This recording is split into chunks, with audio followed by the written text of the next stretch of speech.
ಮನೆಯವರೆಲ್ಲ ಮದುವೆ ಮಂಟಪದಲ್ಲಿ ಓಡಾಡುತ್ತಿದ್ದರು. ಆದರೆ ಆ ರೂಮಿನ ಒಳಗಡೆ ಮಾತ್ರ ಇಡೀ ಜಗತ್ತೇ ಮುಳುಗಿ ಹೋದಂತಹ ಮೌನವಿತ್ತು. ಚೇತನ್ ಕೋಪದಿಂದ ನಡುಗುತ್ತಾ ರಶ್ಮಿ ಕಡೆ ನೋಡಿದ. ನಿಮ್ಮಪ್ಪ ತನ್ನ ಗೌರವ ಉಳಿಸಿಕೊಳ್ಳೋಕೆ ನಿನ್ನಂಥವಳನ್ನು ನನ್ನ ತಲೆಗೆ ಕಟ್ಟಿಬಿಟ್ಟ ಅಲ್ವಾ?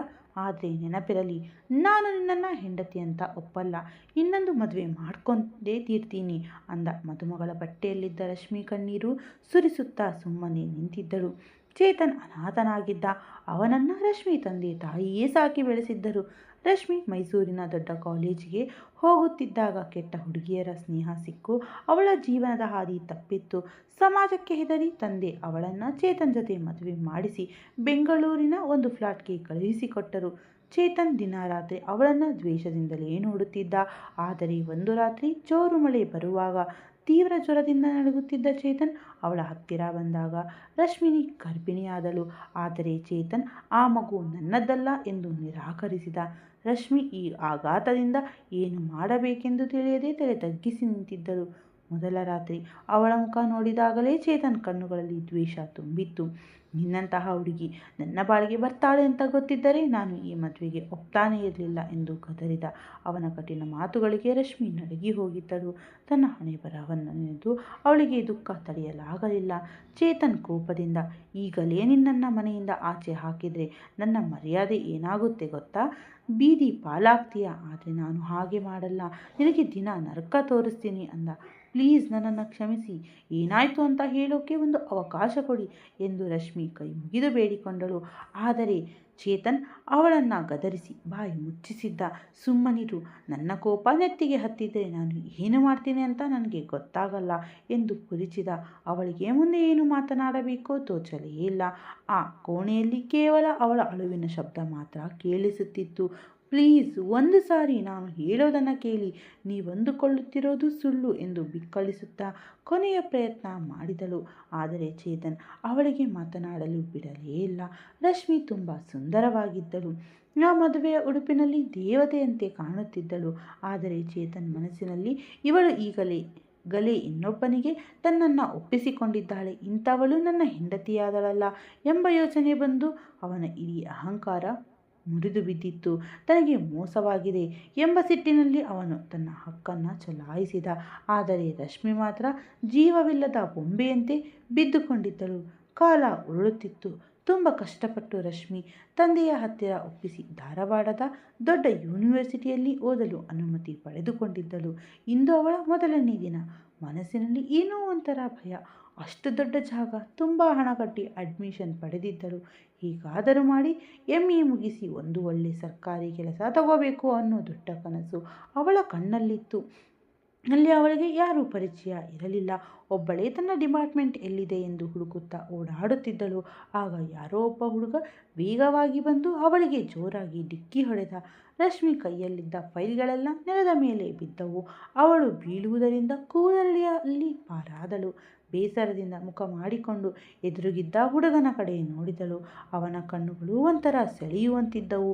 ಬಿಳಿ ಬಣ್ಣ, ಕಪ್ಪು ಕೂದಲು, ಹಣೆಯ ಮೇಲೆ ಬಿದ್ದಿತ್ತು. ತುಂಬ ಸಾಧಾರಣ ಬಟ್ಟೆ ಹಾಕಿದ್ದರೂ ಅವನ ಮುಖದಲ್ಲಿ ಒಂದು ಕಳೆಯಿತ್ತು. ಐ ಆಮ್ ಸಾರಿ, ನಾನು ಬೇಕು ಅಂತ ಮಾಡಲಿಲ್ಲ ಎಂದು ಅವನು ಗಾಬರಿಯಿಂದ ಕೇಳಿದ. ಪರವಾಗಿಲ್ಲ ಬಿಡಿ ಎಂದು ರಶ್ಮಿ ಸಾಧಾರಣವಾಗಿ ಹೇಳುತ್ತಾ ನೆಲದ ಮೇಲಿದ್ದ ಫೈಲ್ಗಳನ್ನು ಎತ್ತಿಕೊಳ್ಳಲು ಶುರು ಮಾಡಿದಳು. ಆ ಹುಡುಗನ ಹೆಸರು ಮನೋಜ್. ಅವನು ಆಶ್ಚರ್ಯಪಟ್ಟು ನಿಂತಿದ್ದ. ಯಾಕೆಂದರೆ ಬೇರೆ ಹುಡುಗಿಯರಾಗಿದ್ದರೆ ಇಷ್ಟೊತ್ತಿಗೆ ಜಗಳ ಆಡುತ್ತಿದ್ದರು. ಆದರೆ ಇವಳು ತುಂಬ ಶಾಂತವಾಗಿದ್ದಳು. ನಿಜ ಹೇಳಬೇಕೆಂದರೆ ಮನೋಜ್ ತನ್ನ ಗೆಳೆಯರ ಜೊತೆ ಬೆಟ್ಟಿಂಗ್ ಕಟ್ಟಿ ಬೇಕಂತಲೇ ಅವಳಿಗೆ ಡಿಕ್ಕಿ ಹೊಡೆದಿದ್ದ. ಆದರೆ ಅವಳ ಮುಗ್ಧತೆ ನೋಡಿ ತಾನು ಫೈಲ್ ಎತ್ತಲು ಸಹಾಯ ಮಾಡಿದ. ನಿಮ್ಮನ್ನು ಇಲ್ಲಿ ಮೊದಲ ಬಾರಿ ನೋಡ್ತಾ ಇದ್ದೀನಿ, ಹೊಸದಾಗಿ ಜಾಯ್ನ್ ಆಗಿದ್ದೀರಾ ಎಂದು ಕೇಳಿದ. ರಶ್ಮಿಗೆ ತಂದೆ ಹೇಳಿದ ಮಾತು ನೆನಪಾಯಿತು. ಓದೋಕೆ ಕಳಿಸ್ತಾ ಇದ್ದೀನಿ. ಅಲ್ಲಿ ಯಾರ ಜೊತೆನೂ ಸ್ನೇಹ ಬೆಳೆಸಬಾರದು, ಯಾವುದೇ ಕೆಟ್ಟ ಹೆಸರು ಬರಬಾರದು. ಹಾಗಾಗಿ ಅವಳು ಮನೋಜ್ ಪ್ರಶ್ನೆಗೆ ಉತ್ತರಿಸದೆ ಸುಮ್ಮನಿದ್ದಳು. ಕಾಲೇಜಿನಲ್ಲಿ ಹುಡುಗ ಹುಡುಗಿಯರ ಸ್ನೇಹ ಬೇಗ ಬೆಳೆಯುತ್ತದೆ ಎಂದು ಕೇಳಿದ್ದುದರಿಂದ ಯಾವುದನೇ ಹುಡುಗನ ಹತ್ತಿರ ಮಾತನಾಡಬಾರದು ಎಂದು ನಿರ್ಧರಿಸಿದ್ದಳು. ಅವಳು ತಿರುಗಿ ನಡೆಯಲು ಶುರು ಮಾಡಿದಾಗ ಮನೋಜ್ ಮತ್ತೆ ಅವಳ ಮುಂದೆ ಬಂದು ನಿಂತ. ನೋಡಿ, ನನ್ನನ್ನು ನಿಮ್ಮ ಒಳ್ಳೆಯ ಗೆಳೆಯ ಅಂದುಕೊಳ್ಳಿ. ಹೊಸಬರಾದರೆ ಇಲ್ಲಿ ಸ್ವಲ್ಪ ಕಷ್ಟ ಆಗುತ್ತೆ, ಅದಕ್ಕೆ ಸಹಾಯ ಮಾಡ್ತೀನಿ ಅಷ್ಟೇ, ನಾನೇನು ರೌಡಿ ಅಲ್ಲ, ಇದೇ ಕಾಲೇಜಿನ ಸ್ಟೂಡೆಂಟ್ ಅಂದ. ಅವನ ಮೃದುವಾದ ಮಾತುಗಳನ್ನು ಕೇಳಿ ರಶ್ಮಿ ಅವನ ಮುಖ ನೋಡಲೇಬೇಕಾಯಿತು. ಮೊದಲ ನೋಟದಲ್ಲೇ ಅವಳ ಮನಸ್ಸು ಎಲ್ಲೋ ಕಳೆದು ಹೋದಂತಾಗಿತ್ತು. ಅವಳು ತಡಬಡಿಸುತ್ತಾ, ನನಗೆ ನನ್ನ ಡಿಪಾರ್ಟ್ಮೆಂಟ್ ಎಲ್ಲಿದೆ ಅಂತ ಗೊತ್ತಾಗ್ತಾ ಇಲ್ಲ, ಸ್ವಲ್ಪ ತೋರಿಸ್ತೀರಾ ಅಂದಳು. ಮನೋಜ್ ಮುಖದಲ್ಲಿ ನಗು ಮೂಡಿತ್ತು. ಅವಳಿಗೆ ಸಹಾಯ ಮಾಡಲು ಒಪ್ಪಿ ಮುಂದೆ ನಡೆದ. ರಶ್ಮಿ ಕೂಡ ಅನಿವಾರ್ಯವಾಗಿ ಅವನ ಹಿಂದೆ ಹೋದಳು. ಬೆಳಗ್ಗಿನಿಂದ ಯಾರನ್ನಾದರೂ ಕೇಳೋಣ ಎಂದರೆ ಅಲ್ಲಿನ ಹುಡುಗಿಯರೆಲ್ಲ ತುಂಬ ಮಾಡರ್ನ್ ಮತ್ತು ಶ್ರೀಮಂತರ ಥರ ಕಾಣುತ್ತಿದ್ದರು. ಇವಳ ಹತ್ತಿರ ಮಾತನಾಡುತ್ತಾರೋ ಇಲ್ಲವೋ ಎಂಬ ಹಠ ಇತ್ತು. ರಶ್ಮಿ ಮಾತ್ರ ಸಿಂಪಲ್ ಚೂಡಿದಾರ ಹಾಕಿಕೊಂಡು ತಲೆಯ ಮೇಲೆ ದುಪ್ಪಟ್ಟ ಹಾಕಿಕೊಂಡಿದ್ದಳು. ಮನೋಜ್ ಅವಳಿಗೆ ಎಲ್ಲ ದಾರಿಗಳನ್ನು ವಿವರವಾಗಿ ತಿಳಿಸಿಕೊಟ್ಟ. ದಿನಗಳು ಕಳೆದಂತೆ ಅವರಿಬ್ಬರ ಪರಿಚಯ ಹೆಚ್ಚಾಗಿತ್ತು. ಏನಾದರೂ ಡೌಟ್ ಇದ್ದರೆ ರಶ್ಮಿ ಮನೋಜ್ನನ್ನೇ ಕೇಳುತ್ತಿದ್ದಳು. ಯಾಕೆಂದರೆ ಅವನು ಅವಳಿಗಿಂತ 1 ವರ್ಷ ಸೀನಿಯರ್ ಆಗಿದ್ದ, ತುಂಬ ಒಳ್ಳೆಯವನಾಗಿದ್ದ. ಮನೋಜ್ ಗೆಳೆಯರು ಅವನನ್ನು ರೇಗಿಸಲು ಶುರು ಮಾಡಿದ್ದರು. ಹಳೆ ಗರ್ಲ್ ಫ್ರೆಂಡ್ ಹೋದಳು, ಈಗ ಹೊಸಬಳು ಬಂದಳಾ ಎಂದು. ಆದರೆ ಮನೋಜ್, ಅವಳು ಬರೀ ಟೈಮ್ ಪಾಸ್ ಅಷ್ಟೇ, ಆದರೆ ರಶ್ಮಿ ನನ್ನ ಮನಸ್ಸನ್ನು ಕದ್ದಿದ್ದಾಳೆ ಅಂದ. ರಶ್ಮಿಯ ಕಪ್ಪು ಕಣ್ಣುಗಳು, ನೈಸರ್ಗಿಕವಾದ ಕೆಂಪು ತುಟಿಗಳು ಮನೋಜ್ನನ್ನು ತುಂಬ ಆಕರ್ಷಿಸಿದ್ದವು. ರಶ್ಮಿಗೂ ಕೂಡ ಮನೋಜ್ ತನ್ನನ್ನು ಅವನು ಅನಿಸಲು ಶುರುವಾಗಿತ್ತು.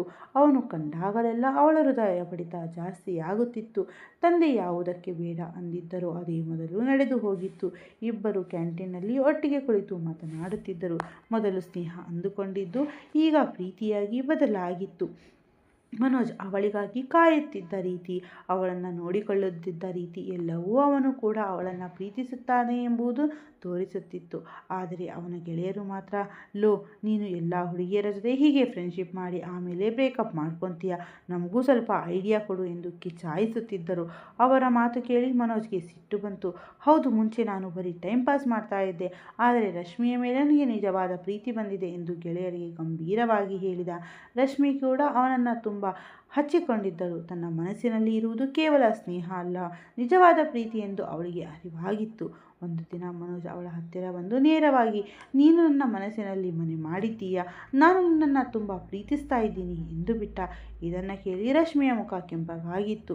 ಅವಳಿಗೂ ಪ್ರೀತಿ ಹೇಳಬೇಕು ಎಂದಿತ್ತು, ಆದರೆ ಸುಮ್ಮನಿದ್ದಳು. ಅವಳ ಮುಖದ ನಗುವೆ ಎಲ್ಲವನ್ನ ಹೇಳುತ್ತಿತ್ತು. ಆ ದಿನ ಹವಾಮಾನ ತುಂಬ ಚೆನ್ನಾಗಿತ್ತು. ಮನೋಜ್, ನನ್ನ ರೂಮ್ ಕಡೆ ಹೋಗೋಣ ಬಾ, ನಿನಗೊಂದು ಸರ್ಪ್ರೈಸ್ ಇದೆ ಅಂದ. ರಶ್ಮಿ ಆಶ್ಚರ್ಯದಿಂದ, ನಿಮ್ಮ ಮನೆಯಲ್ಲಿ ಯಾರೂ ಇಲ್ವಾ ಎಂದು ಕೇಳಿದಳು. ನಾನು ಫ್ಲ್ಯಾಟ್ನಲ್ಲಿ ಒಬ್ಬನೇ ಇರೋದು ಅಂದ ಮನೋಜ್. ರಶ್ಮಿ ಅವನ ಮುಖವನ್ನು ಸೂಕ್ಷ್ಮವಾಗಿ ನೋಡುತ್ತಾ, ನೀನು ಕೂಡ ಬೇರೆ ಹುಡುಗರ ಥರ ಪ್ರೀತಿ ನಾಟಕ ಆಡಿ ನನ್ನನ್ನು ಬಳಸಿಕೊಳ್ಳೋಕೆ ನೋಡ್ತಾ ಇದ್ದೀಯಾ ಎಂದು ಬೇಸರದಿಂದ ಕೇಳಿದಳು. ಇದನ್ನು ಕೇಳಿ ಮನೋಜ್ ತಕ್ಷಣ ಕೈ ಮುಗಿದು, ದೇವರಾಣೆಗೂ ಇಲ್ಲ, ನಾನು ಇಷ್ಟು ದಿನ ನಿನ್ನ ಕೈ ಕೂಡ ಮುಟ್ಟಿಲ್ಲ, ಇವತ್ತು ನಿನ್ನ ಹುಟ್ಟಿದ ಹಬ್ಬ ಅಂತ ನಾನು ಸರ್ಪ್ರೈಸ್ ಪ್ಲಾನ್ ಮಾಡಿದ್ದೆ ಅಂದ. ರಶ್ಮಿಗೆ ಆಶ್ಚರ್ಯವಾಗಿತ್ತು. ತಾನು ಕೆಲವು ತಿಂಗಳ ಹಿಂದೆ ತನ್ನ ಬರ್ತ್ಡೇ ಡೇಟ್ ಹೇಳಿದ್ದನ್ನು ಅವನು ನೆನಪಿಟ್ಟುಕೊಂಡಿದ್ದ. ಅವಳಿಗೆ ತನ್ನ ಹುಟ್ಟಿದ ಹಬ್ಬ ನೆನಪೇ ಇರಲಿಲ್ಲ. ತಾನು ಅವನನ್ನು ಶಂಕಿಸಿದ್ದಕ್ಕೆ ಅವಳಿಗೆ ತುಂಬ ಬೇಸರವಾಗಿತ್ತು. ಸಾರಿ ಮನೋಜ್, ನಿನ್ನನ್ನು ತಪ್ಪು ತಿಳಿದುಕೊಂಡೆ ಅಂದಳು. ಮನೋಜ್ ಸ್ವಲ್ಪ ಮುನಿಸು ತೋರಿಸುತ್ತಾ, ನಿನಗೆ ನನ್ನ ಮೇಲೆ ನಂಬಿಕೆಯೇ ಇಲ್ಲ, ನಾನು ಅಷ್ಟೊಂದು ರೆಡಿ ಮಾಡಿದ್ರು ನೀನು ಹೀಗೆ ಅಂತೀಯ ಅಂದ. ಆದರೆ ನಾನು ಪ್ರಾಮಿಸ್ ಮಾಡ್ತೀನಿ, ಸಂಜೆ 6 ಗಂಟೆ ಒಳಗಡೆ ನಿನ್ನನ್ನು ಮನೆಗೆ ತಲುಪಿಸ್ತೀನಿ ಎಂದ. ಮನೋಜ್ ಆ ತಂಪಾದ ವಾತಾವರಣದಲ್ಲಿ ರಶ್ಮಿ ಕೂಡ ಅವನ ಮಾತು ಕೇಳಿ ಒಪ್ಪಿಕೊಂಡಳು. ಖಂಡಿತ 6 ಗಂಟೆಗೆ ಬಿಡ್ತೀಯ ತಾನೆ ಎಂದು ಖಾತ್ರಿ ಮಾಡಿಕೊಂಡು ತನ್ನ ಸ್ಕಾರ್ಫ್ನಿಂದ ಮುಖ ಮುಚ್ಚಿಕೊಂಡು ಅವನ ಬೈಕ್ ಹತ್ತಿದಳು. ಅವಳು ಆ ಫ್ಲ್ಯಾಟ್ಗೆ ಹೋದಾಗ ಅಲ್ಲಿ ಮನೋಜ್ ಮಾಡಿದ ಅಲಂಕಾರ ನೋಡಿ ಬೆರಗಾಗಿ ಹೋದಳು. ಅವನು ಹೇಳಿದ್ದು ನಿಜವಾಗಿತ್ತು. ತುಂಬ ಸುಂದರವಾಗಿ ಬರ್ತ್ಡೇ ಪ್ಲ್ಯಾನ್ ಮಾಡಿದ್ದ. ಇದು ನಿನ್ನ ಸ್ವಂತ ಫ್ಲ್ಯಾಟಾ, ನಿಮ್ಮ ಮನೆಯವರೆಲ್ಲ ಎಲ್ಲಿ ಎಂದು ಕೇಳಿದಳು. ಮನೋಜ್ ಸ್ವಲ್ಪ ಗಾಬರಿಯಿಂದ, ಮನೆಯವರೆಲ್ಲ ಹಳ್ಳಿಯಲ್ಲಿದ್ದಾರೆ, ನಾನು ಓದ್ತಾ ಸಂಜೆ ಪಾರ್ಟ್ ಟೈಮ್ ಕೆಲಸ ಮಾಡ್ತಾ ಇದ್ದೀನಿ, ಇದನ್ನು ತಗೊಂಡಿದ್ದೀನಿ ಎಂದ. ಇದನ್ನು ಕೇಳಿ ರಶ್ಮಿ ಕಣ್ಣಲ್ಲಿ ನೀರು ಬಂತು. ತನ್ನ ಮೇಲೆ ಅವನಿಗಿರುವ ಪ್ರೀತಿ ಕಂಡು ಹೆಮ್ಮೆ ಅನಿಸಿತು. ಅವರಿಬ್ಬರು ಸೇರಿ ಕೇಕ್ ಕತ್ತರಿಸಿದರು. ಆದರೆ ಅಷ್ಟರಲ್ಲೇ ಹೊರಗಡೆ ಜೋರಾಗಿ ಮಳೆ ಶುರುವಾಗಿತ್ತು. ರಶ್ಮಿಗೆ ಗಾಬರಿಯಾಗಿ ಕಿಟಕಿ ಹತ್ತಿರ ಓಡಿ ಹೋಗಿ ನೋಡಿದಳು. ಅವಳಿಗೆ ಬೇಗ ಮನೆಗೆ ಹೋಗಬೇಕಾಗಿತ್ತು. ಆದರೆ ಮಳೆ ನಿಲ್ಲುವ ಲಕ್ಷಣಗಳಿರಲಿಲ್ಲ. ಆಗಿನ್ನೂ ಸಂಜೆ 4 ಗಂಟೆ ಆಗಿದ್ದರಿಂದ ದಟ್ಟವಾದ ಕಪ್ಪು ಮೋಡ ಕವಿದಿದ್ದರಿಂದ ಇಡೀ ಜಗತ್ತೇ ಕತ್ತಲಾದಂತೆ ರಾತ್ರಿ 9 ಗಂಟೆಯ ಥರ ಕಾಣಿಸುತ್ತಿತ್ತು. ಆ ಕತ್ತಲ ಕೋಣೆಯಲ್ಲಿ ಮೊಬೈಲ್ನ ಫ್ಲಾಶ್ ಲೈಟ್ ಆನ್ ಮಾಡಿ ಇಬ್ಬರು ಕುಳಿತಿದ್ದರು. ಹೊರಗೆ ಸುರಿಯುತ್ತಿದ್ದ ಮಳೆಯ ಸದ್ದು ಒಳಗಿನ ಮೌನವನ್ನು ಮತ್ತಷ್ಟು ಹೆಚ್ಚಿಸುತ್ತಿತ್ತು. ರಶ್ಮಿ ಹೆದರಿಕೆಯಿಂದ ತನ್ನ ಮೊಬೈಲ್ನಲ್ಲಿ ಸಮಯ ನೋಡುತ್ತಿದ್ದರು. ನೆಟ್ವರ್ಕ್ ಕೂಡ ಸರಿಯಾಗಿ ಸಿಗುತ್ತಿರಲಿಲ್ಲ. ಮನೋಜ್ ಅವಳ ಹತ್ತಿರ ಬಂದು, ಹೆದರಬೇಡ, ಮಳೆ ಕಮ್ಮಿಯಾದ ತಕ್ಷಣ ನಾನು ನಿನ್ನನ್ನು ಡ್ರಾಪ್ ಮಾಡ್ತೀನಿ ಎಂದು ಸಮಾಧಾನಪಡಿಸಿದ. ಆ ಕ್ಷಣದಲ್ಲಿ ಅವರಿಬ್ಬರ ನಡುವೆ ಅಂತರ ಇಲ್ಲದಂತಾಗಿತ್ತು.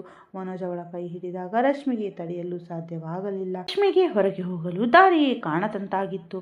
ಅವಳು ಗಾಬರಿಯಿಂದ ತನ್ನ ಮೊಬೈಲ್ನಲ್ಲಿ ನೆಟ್ವರ್ಕ್ ಹುಡುಕುತ್ತಾ, ಮನೋಜ್ ಪ್ಲೀಸ್ ನನ್ನನ್ನು ಮನೆಗೆ ತಲುಪಿಸಿಬಿಡು, ಲೇಟ್ ಆದರೆ ನಮ್ಮಪ್ಪ ತುಂಬ ಕೋಪ ಮಾಡ್ಕೊತಾರೆ, ಅಮ್ಮ ಫೋನ್ ಮಾಡ್ತಾ ಇರ್ತಾಳೆ ಎಂದು ಅಳಲು ಶುರು ಮಾಡಿದಳು.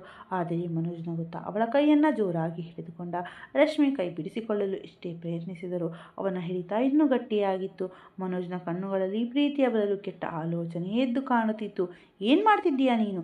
ನಾನು ನಿನ್ನನ್ನು ನಿಜವಾಗಿ ಪ್ರೀತಿಸಿದ್ದೆ, ನೀನು ಹೀಗೆ ಮಾಡ್ತೀಯಾ ಅಂತ ಅಂದ್ಕೊಂಡಿರಲಿಲ್ಲ ಎಂದು ರಶ್ಮಿ ಕಣ್ಣೀರು ಹಾಕಿದಳು.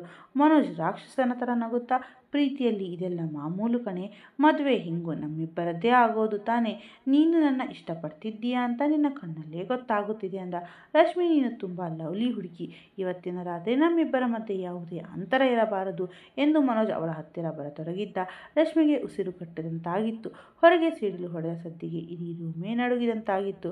ರಶ್ಮಿ ಹೆದರಿ ಒಂದು ಕ್ಷಣ ಅವನ ಎದೆಗೆ ಒರಗಿದಾಗ ಅದನ್ನೇ ಅವಕಾಶವಾಗಿ ತೆಗೆದುಕೊಂಡ ಮನೋಜ್, ಸುಮ್ಮನಿರು, ಇವತ್ತು ನೀನು ಪೂರ್ತಿ ನನ್ನವಳಾಗಬೇಕು ಅಂದ. ಆ ಮಾತುಗಳನ್ನು ಕೇಳಿದಾಗ ರಶ್ಮಿಗೆ ತಾನು ಕಾಲೇಜಿಗೆ ಸೇರುವಾಗ ಅಪ್ಪನಿಗೆ ಕೊಟ್ಟಿದ್ದ ಪ್ರಾಮಿಸ್ ನೆನಪಾಗಿತ್ತು.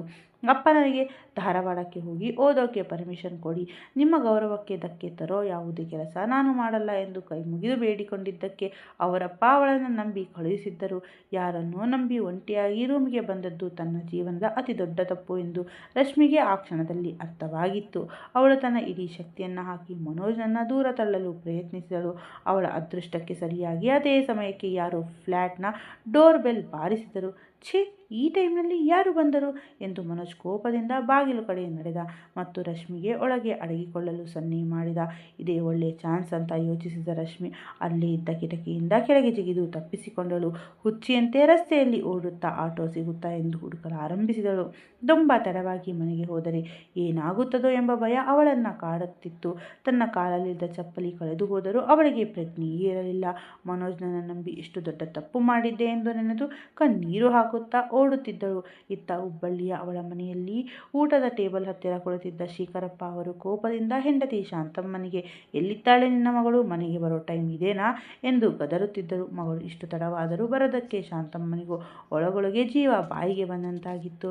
ಗಂಡನ ಕೋಪದ ಮುಂದೆ ಏನು ಹೇಳಬೇಕು ತಿಳಿಯದೆ, ಯಾರೋ ಫ್ರೆಂಡ್ ಮನೆಗೆ ಹೋಗ್ತೀನಿ ಅಂತ ಹೇಳಿದ್ಲು, ಇಷ್ಟೊತ್ತಾದರೂ ಯಾಕೆ ಬರಲಿಲ್ಲವೋ ಗೊತ್ತಿಲ್ಲ ಎಂದು ನಡುಗುತ್ತಾ ಹೇಳಿದರು. ರಾತ್ರಿ 9 ಗಂಟೆ ದಾಟಿ 12 ಆಗಿತ್ತು. ಆಮೇಲೆ 1 ಗಂಟೆಯಾಗುತ್ತಾ ಬಂದಾಗ ಬಾಗಿಲು ಬಡಿಯುವ ಸದ್ದಾಗಿತ್ತು. ಶೇಖರಪ್ಪ ಅವರೇ ಹೋಗಿ ಬಾಗಿಲು ತೆರೆದರು. ಎದುರಿಗೆ ನಿಂತಿದ್ದ ರಶ್ಮಿಯ ಕಂಗೆಟ್ಟ ಮುಖ ಮತ್ತು ಹರಿದಿದ್ದ ಬಟ್ಟೆ ಅವಳ ಕಥೆಯನ್ನು ಹೇಳುತ್ತಿತ್ತು. ಅವಳು ಮನೆಗೆ ಬರುತ್ತಿದ್ದಂತೆ ಅಮ್ಮನನ್ನು ಅಪ್ಪಿಕೊಂಡು ಜೋರಾಗಿ ಅಳಲು ಶುರು ಮಾಡಿದಳು. ಶೇಖರಪ್ಪ ಅವರಿಗೆ ಏನೋ ಕೆಟ್ಟದ್ದು ನಡೆದಿದೆ ಎಂಬ ಅನುಮಾನ ಬಂತು. ಯಾರನ್ನ ಕೇಳಿ ಇಷ್ಟೊತ್ತು ಆಚೆ ಇದ್ದೆ ನೀನು ಎಂದು ರೇಗಿದರು. ಶಾಂತಮ್ಮ ಮಗಳ ಹರಿದಿದ್ದ ಚೂಡಿದಾರ ಕುತ್ತಿಗೆ ಭಾಗವನ್ನು ನೋಡಿ ಗಾಬರಿಯಿಂದ ಬಾಯಿ ಮುಚ್ಚಿಕೊಂಡರು. ಅಲ್ಲಿ ಕೈ ಬೆರಳುಗಳು ಗೀಚಿದ್ದ ಗಾಯದ ಗುರುತುಗಳಿದ್ದವು. ಗಂಡನ ಕಣ್ಣಿಗೆ ಅದು ಬೀಳುವ ಮುನ್ನವೇ ಶಾಂತಮ್ಮ ತಕ್ಷಣ ಮಗಳ ಬಟ್ಟೆಯನ್ನು ಸರಿ ಮಾಡಿ ಅವಳ ಹೆಗಲ ಮೇಲೆ ಒಂದು ದೊಡ್ಡ ಚಾದರ ಹೊದಿಸಿದರು. ಅಮ್ಮನಿಗೆ ಅಂಟಿಕೊಂಡು ರಶ್ಮಿ ನಡುಗುತ್ತಿರುವುದನ್ನು ನೋಡಿ ಶೇಖರಪ್ಪ ಜೋರಾಗಿ ಕಿರುಚಿದರು. ಬಾಯ್ ಬಿಡು, ಎಲ್ಲೋಗಿದ್ದೆ ನೀನು? ಬೆಳಗ್ಗೆ ಕಾಲೇಜ್ಗೆ ಹೋದವಳು ಈ ಮಧ್ಯರಾತ್ರಿಯಲ್ಲಿ ಹೀಗೆ ಬರ್ತಿದ್ದೀಯಲ್ಲ, ನಿನ್ನನ್ನು ನೋಡಿದರೆ ಇಡೀ ಊರಿನವರು ನನ್ನ ಮುಖದ ಮೇಲೆ ಉಗುಳ್ತಾರೆ. ಮರ್ಯಾದೆ ಹರಾಜಾಕೋ ಮುಂಚೆ ಸತ್ಯ ಹೇಳು, ಇಲ್ಲ ಅಂದರೆ ಇಲ್ಲೇ ಕೊಂದು ಹಾಕ್ತೀನಿ ಎಂದರು. ರಶ್ಮಿ ತನ್ನ ತಂದೆಯ ಈ ಮಟ್ಟದ ಕೋಪದಲ್ಲಿ ಎಂದು ನೋಡಿರಲಿಲ್ಲ. ಅವಳು ಹೆದರುತ್ತಾ, ಅಪ್ಪ, ಅದು ನಾನು ಕಾವ್ಯ ಮನೆಗೆ ಹೋಗಿದ್ದೆ ಎಂದು ಸುಳ್ಳು ಹೇಳಿದಳು. ಮುಂದಿನ ಕ್ಷಣವೇ ಶೇಖರಪ್ಪ ಅವಳ ಕೈಗೆ ಅವಳ ಕೆನ್ನೆಗೆ ಜೋರಾಗಿ ಬಿತ್ತು. ರಶ್ಮಿ ನೆಲಕ್ಕೆ ಬಿದ್ದಳು. ನಿನ್ನ ನಾಟಕ ನಿಲ್ಲಿಸೇ ಕಾಲೇಜ್ಗೆ ಓದೋಕೆ ಹೋಗ್ತೀಯಾ ಅಂತ ಹೇಳಿ ಒಬ್ಬ ಹುಡುಗನ ಜೊತೆ ಬೈಕ್ನ ಹಿಂದೆ ಕುಳಿತು ನಗುತ್ತಾ ಹೋಗೋದನ್ನು ನಾನೇ ನನ್ನ ಕಣ್ಣಾರೆ ನೋಡಿದ್ದೀನಿ. ಇವತ್ತು ಅವನ ಜೊತೆ ಹೋಗಿ ನಮ್ಮ ಮರ್ಯಾದೆಯನ್ನು ಮಣ್ಣು ಪಾಲು ಮಾಡಿ ಬಂದಿದ್ಯಾ ಎಂದು ಶೇಖರಪ್ಪ ಕೋಪದಿಂದ ಹುಚ್ಚರ ಥರ ಕಿರುಚಿದರು. ನಾನು ನಾಳೆಯೇ ಚೇತನ್ಗೆ ಫೋನ್ ಮಾಡಿ ಇಲ್ಲಿಗೆ ಕರೆಸ್ತೀನಿ. ನಿನ್ನನ್ನು ಅವನಿಗೆ ಕಟ್ಟಿ ಹಾಕಿದರೆ ನಮ್ಮ ಮರ್ಯಾದೆಯಾದರೂ ಉಳಿಯುತ್ತೆ. ಅವನು ನನ್ನ ಮಾತನ್ನು ಮೀರೋದಿಲ್ಲ ಎಂದರು. ಶಾಂತಮ್ಮ ರಶ್ಮಿಯನ್ನು ಬಲವಂತವಾಗಿ ರೂಮ್ಗೆ ಎಳೆದುಕೊಂಡು ಹೋದರು. ರಶ್ಮಿ ಅಳುತ್ತಾ, ಅಮ್ಮ, ಅಪ್ಪ ತಪ್ಪು ತಿಳಿದುಕೊಂಡಿದ್ದಾರೆ. ನನ್ನ ಜೊತೆ ಅಂಥದ್ದೇನೂ ಆಗಿಲ್ಲ. ನಾನು ನನ್ನನ್ನು ಕಾಪಾಡಿಕೊಂಡು ಬಂದಿದ್ದೇನೆ ಎಂದಳು. ಆದರೆ ಶಾಂತಮ್ಮ ಕೂಡ ಅವಳಿಗೆ ಒಂದು ಏಟು ಕೊಟ್ಟು, ನಿಮ್ಮಪ್ಪ ನಿನ್ನನ್ನು ಆ ಹುಡುಗನ ಜೊತೆ ಬೈಕ್ನಲ್ಲಿ ನೋಡಿದ್ದಾರೆ. ನಿನಗೆ ಇದೇನಾ ನಾನು ಕಲಿಸಿದ ಬುದ್ಧಿ ಎಂದು ಬೈದರು. ರಶ್ಮಿ ತಾನು ನಿರಪರಾಧಿ ಎಂದು ಎಷ್ಟೇ ಹೇಳಿದರೂ ಹೆತ್ತವರು ಯಾರೂ ಅವಳ ಮಾತನ್ನು ನಂಬಲೇ ಇಲ್ಲ. ಚೇತನ್ನಂತಹ ಕಠಿಣ ಮತ್ತು ಗಂಭೀರ ಸ್ವಭಾವದ ಹುಡುಗನ ಜೊತೆ ತನಗೆ ಮದುವೆ ಮಾಡ್ತಾ ಇದ್ದಾರೆ ಎಂದು ಯೋಚಿಸಿ ಅವಳು ಒಳಗೊಳಗೆ ನಡುಗಿ ಹೋದಳು. ಚೇತನ್ ಬೇರೆ ಯಾರೂ ಆಗಿರಲಿಲ್ಲ. ಶೇಖರಪ್ಪ ಅವರ ಹಳೆಯ ಗೆಳೆಯನ ಮಗ. ಅವನ ತಂದೆ ತಾಯಿ ತೀರಿಕೊಂಡಾಗ ಶೇಖರಪ್ಪ ಅವರೇ ಅವನನ್ನು ಮನೆಗೆ ಕರೆತಂದು ಸಾಕಿ ಓದಿಸಿದ್ದರು. ಅವನು ಯಾವಾಗಲೂ ಕಮ್ಮಿ ಮಾತನಾಡುತ್ತಿದ್ದ. ತನ್ನ ಸ್ವಂತ ಕಷ್ಟದಿಂದ ಓದಿ ಈಗ ಬೆಂಗಳೂರಿನಲ್ಲಿ ದೊಡ್ಡ ಆಫೀಸರ್ ಆಗಿ ಕೆಲಸ ಮಾಡುತ್ತಿದ್ದ. ಕೆಲಸದ ಒತ್ತಡದಿಂದ ಅವನು ಈ ಕಡೆ ಬರುವುದು ಕಮ್ಮಿಯಾಗಿತ್ತು. ರಶ್ಮಿಯನ್ನು ನೋಡಿಯೂ ತುಂಬ ವರ್ಷಗಳಾಗಿದ್ದವು. ಆದರೆ ಅವನು ಶೇಖರಪ್ಪ ಅವರನ್ನು ತನ್ನ ಸ್ವಂತ ಸಂತೆಗಿಂತ ಹೆಚ್ಚಾಗಿ ಗೌರವಿಸುತ್ತಿದ್ದ. ಅದಕ್ಕೆ ಅವರ ಒಂದು ಫೋನ್ ಕಾಲ್ಗೆ ತನ್ನ ಎಲ್ಲ ಕೆಲಸವನ್ನು ಬಿಟ್ಟು ತಕ್ಷಣ ಓಡಿ ಬಂದಿದ್ದ. ಯಾಕೆ ಅಂಕಲ್ ಇಷ್ಟೊಂದು ಅರ್ಜೆಂಟಾಗಿ ಕರೆದಿದ್ದೀರಾ ಎಂದು ಚೇತನ್ ದಾರಿಯುದ್ದಕ್ಕೂ ಯೋಚಿಸುತ್ತಿದ್ದ. ಅವನು ಮನೆಯ ಕಾಲಿಂಗ್ ಬೆಲ್ ಒತ್ತಿ ಕಾಲಿಟ್ಟಾಗ ಅಲ್ಲಿ ಎಂದಿಗಿಂತಲೂ ಹೆಚ್ಚಿನ ಮೌನ ಆವರಿಸಿತ್ತು. ಇಡೀ ರಾತ್ರಿ ಅತ್ತು ರಶ್ಮಿ ಕಣ್ಣುಗಳೆಲ್ಲ ಬಾತು ಹೋಗಿದ್ದವು. ತಲೆ ತುಂಬ ಭಾರವಾಗಿತ್ತು. ಅವಳು ಸ್ನಾನ ಮುಗಿಸಿ ಬಾತ್ರೂಮ್ನಿಂದ ಹೊರಗೆ ಬರುತ್ತಿದ್ದಂತೆ ಎದುರಿಗೆ ಬರುತ್ತಿದ್ದ ಚೇತನ್ಗೆ ಜೋರಾಗಿ ಡಿಕ್ಕಿ ಹೊಡೆದಳು. ರಶ್ಮಿ ಗಾಬರಿಯಾದಳು. ಚೇತನ್ ಕೂಡ ಒಂದು ಕ್ಷಣ ಸ್ತಬ್ಧನಾಗಿ ನಿಂತುಬಿಟ್ಟ. ಅವಳ ಹರಡಿದ ಒದ್ದೆ ಕೂದಲು, ದೊಡ್ಡ ಕಣ್ಣುಗಳು ಮತ್ತು ಮುಖದ ಕಳೆ ಚೇತನ್ ಹಾಗೆ ನೋಡುತ್ತಾ ನಿಂತುಬಿಟ್ಟ. ಅವಳು ಮುಂಚಿಗಿಂತಲೂ ತುಂಬ ಸುಂದರವಾಗಿ ಕಾಣುತ್ತಿದ್ದಳು. ಚೇತನ್ನನ್ನು ನೋಡುತ್ತಲೇ ರಶ್ಮಿಯ ಹೃದಯ ಬಡಿತ ನಿಂತಂತಾಗಿತ್ತು. ಕೊನೆಗೂ ಈ ಮನುಷ್ಯ ಬಂದೇ ಬಿಟ್ಟನಾ ಎಂದು ಯೋಚಿಸುತ್ತಾ ಅವಳು ಏನೂ ಮಾತನಾಡದೆ ತನ್ನ ರೂಮ್ಗೆ ಹೊರಟು ಹೋದಳು. ಚೇತನ್ ಹಾಲ್ಗೆ ಬಂದಾಗ ಶೇಖರಪ್ಪ ಅಲ್ಲಿ ಕುಳಿತಿದ್ದರು. ಚೇತನನ್ನು ನೋಡಿ ಅವರು, ನಾನು ರಶ್ಮಿಯನ್ನು ನಿನಗೆ ಕೊಟ್ಟು ಮದುವೆ ಮಾಡಬೇಕು ಅಂದುಕೊಂಡಿದ್ದೀನಿ. ನನಗೀಗ ವಯಸ್ಸಾಗಿದೆ. ಅವಳ ಜವಾಬ್ದಾರಿ ತೆಗೆದುಕೊಳ್ಳೋಕೆ ನನ್ನ ಕೈಯಲ್ಲಾಗಲ್ಲ. ಅವಳು ನನ್ನ ತಲೆ ತಗ್ಗಿಸುವಂತೆ ಮಾಡುತ್ತಿದ್ದಾಳೆ ಎಂದರು. ರಶ್ಮಿಯ ಬಗ್ಗೆ ಹೆತ್ತವರೇ ಹೀಗೆ ಮಾತನಾಡುತ್ತಿರುವುದನ್ನು ಕೇಳಿ ಚೇತನ್ಗೆ ಆಶ್ಚರ್ಯವಾಗಿತ್ತು. ರಶ್ಮಿ ಬಾಗಿಲ ಹಿಂದೆ ನಿಂತು ಹೆದರಿಕೆಯಿಂದ ಎಲ್ಲವನ್ನ ಕೇಳಿಸಿಕೊಳ್ಳುತ್ತಿದ್ದಳು. ತನ್ನ ಹೆತ್ತವರೇ ತನ್ನ ಜೀವನವನ್ನು ಹಾಳು ಮಾಡುತ್ತಿದ್ದಾರೆ ಎಂದು ಅವಳಿಗೆ ಯಾರಿಗೂ ಹೇಳಲಾಗದ ಸ್ಥಿತಿ ಇತ್ತು. ಚೇತನ್ ಮುಂದೆ ತನ್ನ ಮಗಳ ಕ್ಯಾರೆಕ್ಟರ್ ಸರಿಯಿಲ್ಲ ಎಂದು ಅವರೇ ಹೇಳುತ್ತಿದ್ದರು. ರಶ್ಮಿ ಈಗ ಹೆತ್ತವರ ಕಣ್ಣಲ್ಲಿ ಮಾತ್ರವಲ್ಲ, ಚೇತನ್ ಕಣ್ಣಲ್ಲೂ ಕೆಟ್ಟವಳಾಗಿ ಬಿಟ್ಟಿದ್ದಳು. ಆದರೆ ಶೇಖರಪ್ಪ ಅವರ ಉಪಕಾರವನ್ನು ಮರೆಯಲು ಸಾಧ್ಯವಿರಲಿಲ್ಲ. ಹಾಗಾಗಿ ಮದುವೆಗೆ ಒಪ್ಪಿಕೊಂಡ. 2ನೇ ದಿನದಲ್ಲಿ ಮದುವೆ ಮುಗಿಯಿತು. ರಶ್ಮಿ ಅಳುತ್ತಿರುವುದನ್ನು ನೋಡಿ ಶಾಂತಮ್ಮ, ನಮ್ಮ ಮರ್ಯಾದೆಯನ್ನು ನೀನು ಮುಂಚೆಯೇ ಬೀದಿಗೆ ಹಾಕಿದ್ದೀಯಾ. ಚೇತನ್ ನಿನ್ನ ಹೆಂಡತಿ ಅಂತ ಒಪ್ಕೊಂಡಿದ್ದೇ ದೊಡ್ಡ ವಿಷಯ.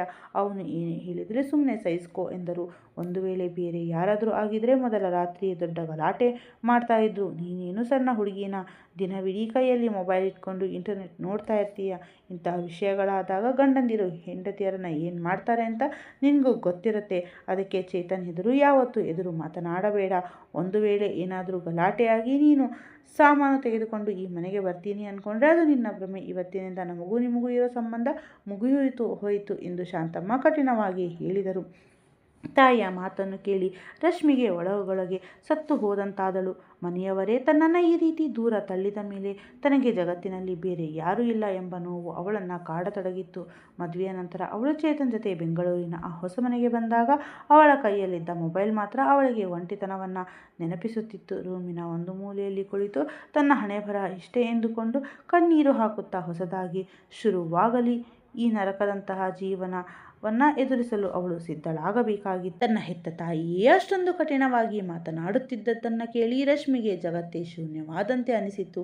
ತನ್ನ ಮೊಬೈಲ್ ಸ್ಕ್ರೀನ್ ಕಡೆ ನೋಡುತ್ತಾ, ನಿನ್ನೆಯಷ್ಟೇ ತನ್ನ ಮೇಲೆ ಪ್ರಾಣ ಇಟ್ಟುಕೊಂಡಿದ್ದ ಅಮ್ಮ ಇವತ್ತು ಹೀಗೆ ಅಪರಿಚಿತರಂತೆ ಬದಲಾಗಿದ್ದಾಳೆ ಎಂದು ನಂಬಲು ಅವಳಿಗೆ ಸಾಧ್ಯವಾಗಲಿಲ್ಲ.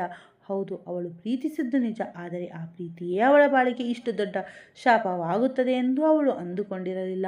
ಆ ರಾತ್ರಿ ಮನೋಜ್ ತನ್ನ ಸ್ವಾರ್ಥಕ್ಕಾಗಿ ಅವಳನ್ನು ರೂಮ್ಗೆ ಕರೆದುಕೊಂಡು ಹೋಗಿದ್ದ. ಆದರೆ ಅವಳು ಹೇಗೋ ತನ್ನ ಪ್ರಾಣ ಹಾಗೂ ಮರ್ಯಾದೆಯನ್ನು ಉಳಿಸಿಕೊಂಡು ಓಡಿ ಬಂದಿದ್ದಳು. ಈ ನೈಜ ಸತ್ಯವನ್ನು ಅವಳು ಹೆತ್ತವರಿಗೆ ಹೇಗೆ ತಾನೇ ಅರ್ಥ ಮಾಡಿಸಿ ಜಗಳ ಆಡಲಿ? ಅವರಂತೂ ಅವಳ ಮಾತು ಕೇಳದೆಯೇ ಅವಳ ಜೀವನದ ಇಷ್ಟು ದೊಡ್ಡ ನಿರ್ಧಾರವನ್ನು ತಾವೇ ತೆಗೆದುಕೊಂಡು ಬಿಟ್ಟಿದ್ದರು. ಚೇತನ್ಗೆ ತುಂಬ ಕೋಪವಿತ್ತು. ತಾನು ಕೇವಲ ಶೇಖರಪ್ಪ ಅವರ ಮೇಲಿನ ಗೌರವಕ್ಕೆ ಬೇಡ ಅನ್ನದೇ ಈ ರಶ್ಮಿಯನ್ನ ಮದುವೆಯಾಗಬೇಕಾಗಿ ಬಂತಲ್ಲ ಎಂದುಕೊಳ್ಳುತ್ತಿದ್ದ. ಅವನು ರಶ್ಮಿಯನ್ನ ಬೆಂಗಳೂರಿನ ಫ್ಲ್ಯಾಟ್ಗೆ ಕರೆದುಕೊಂಡು ಬಂದಾಗ ಅವನ ಕೋಪ ನೋಡಿ ರಶ್ಮಿ ಹೆದರಿ ನಡುಗುತ್ತಿದ್ದಳು.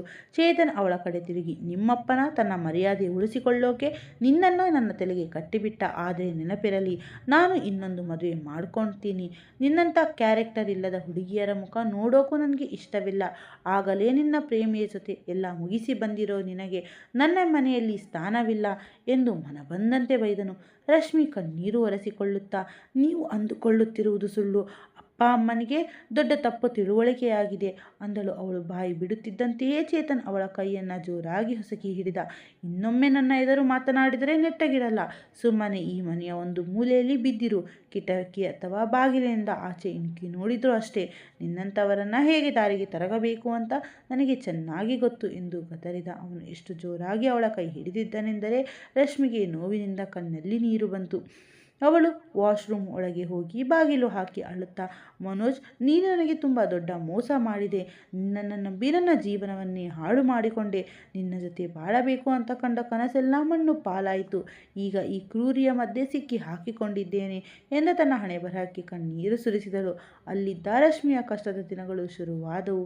ಪ್ರೀತಿಯ ಹೆಸರಲ್ಲಿ ಮಾಡಿದ ಆ ಒಂದು ತಪ್ಪಿಗೆ ಅವಳು ದಿನ ನರಕ ಕಾಣುತ್ತಿದ್ದಳು. ಚೇತನ್ ದಿನ ಆಫೀಸ್ ಮುಗಿಸಿ ರಾತ್ರಿ ತುಂಬ ತಡವಾಗಿ ಮನೆಗೆ ಬರುತ್ತಿದ್ದ.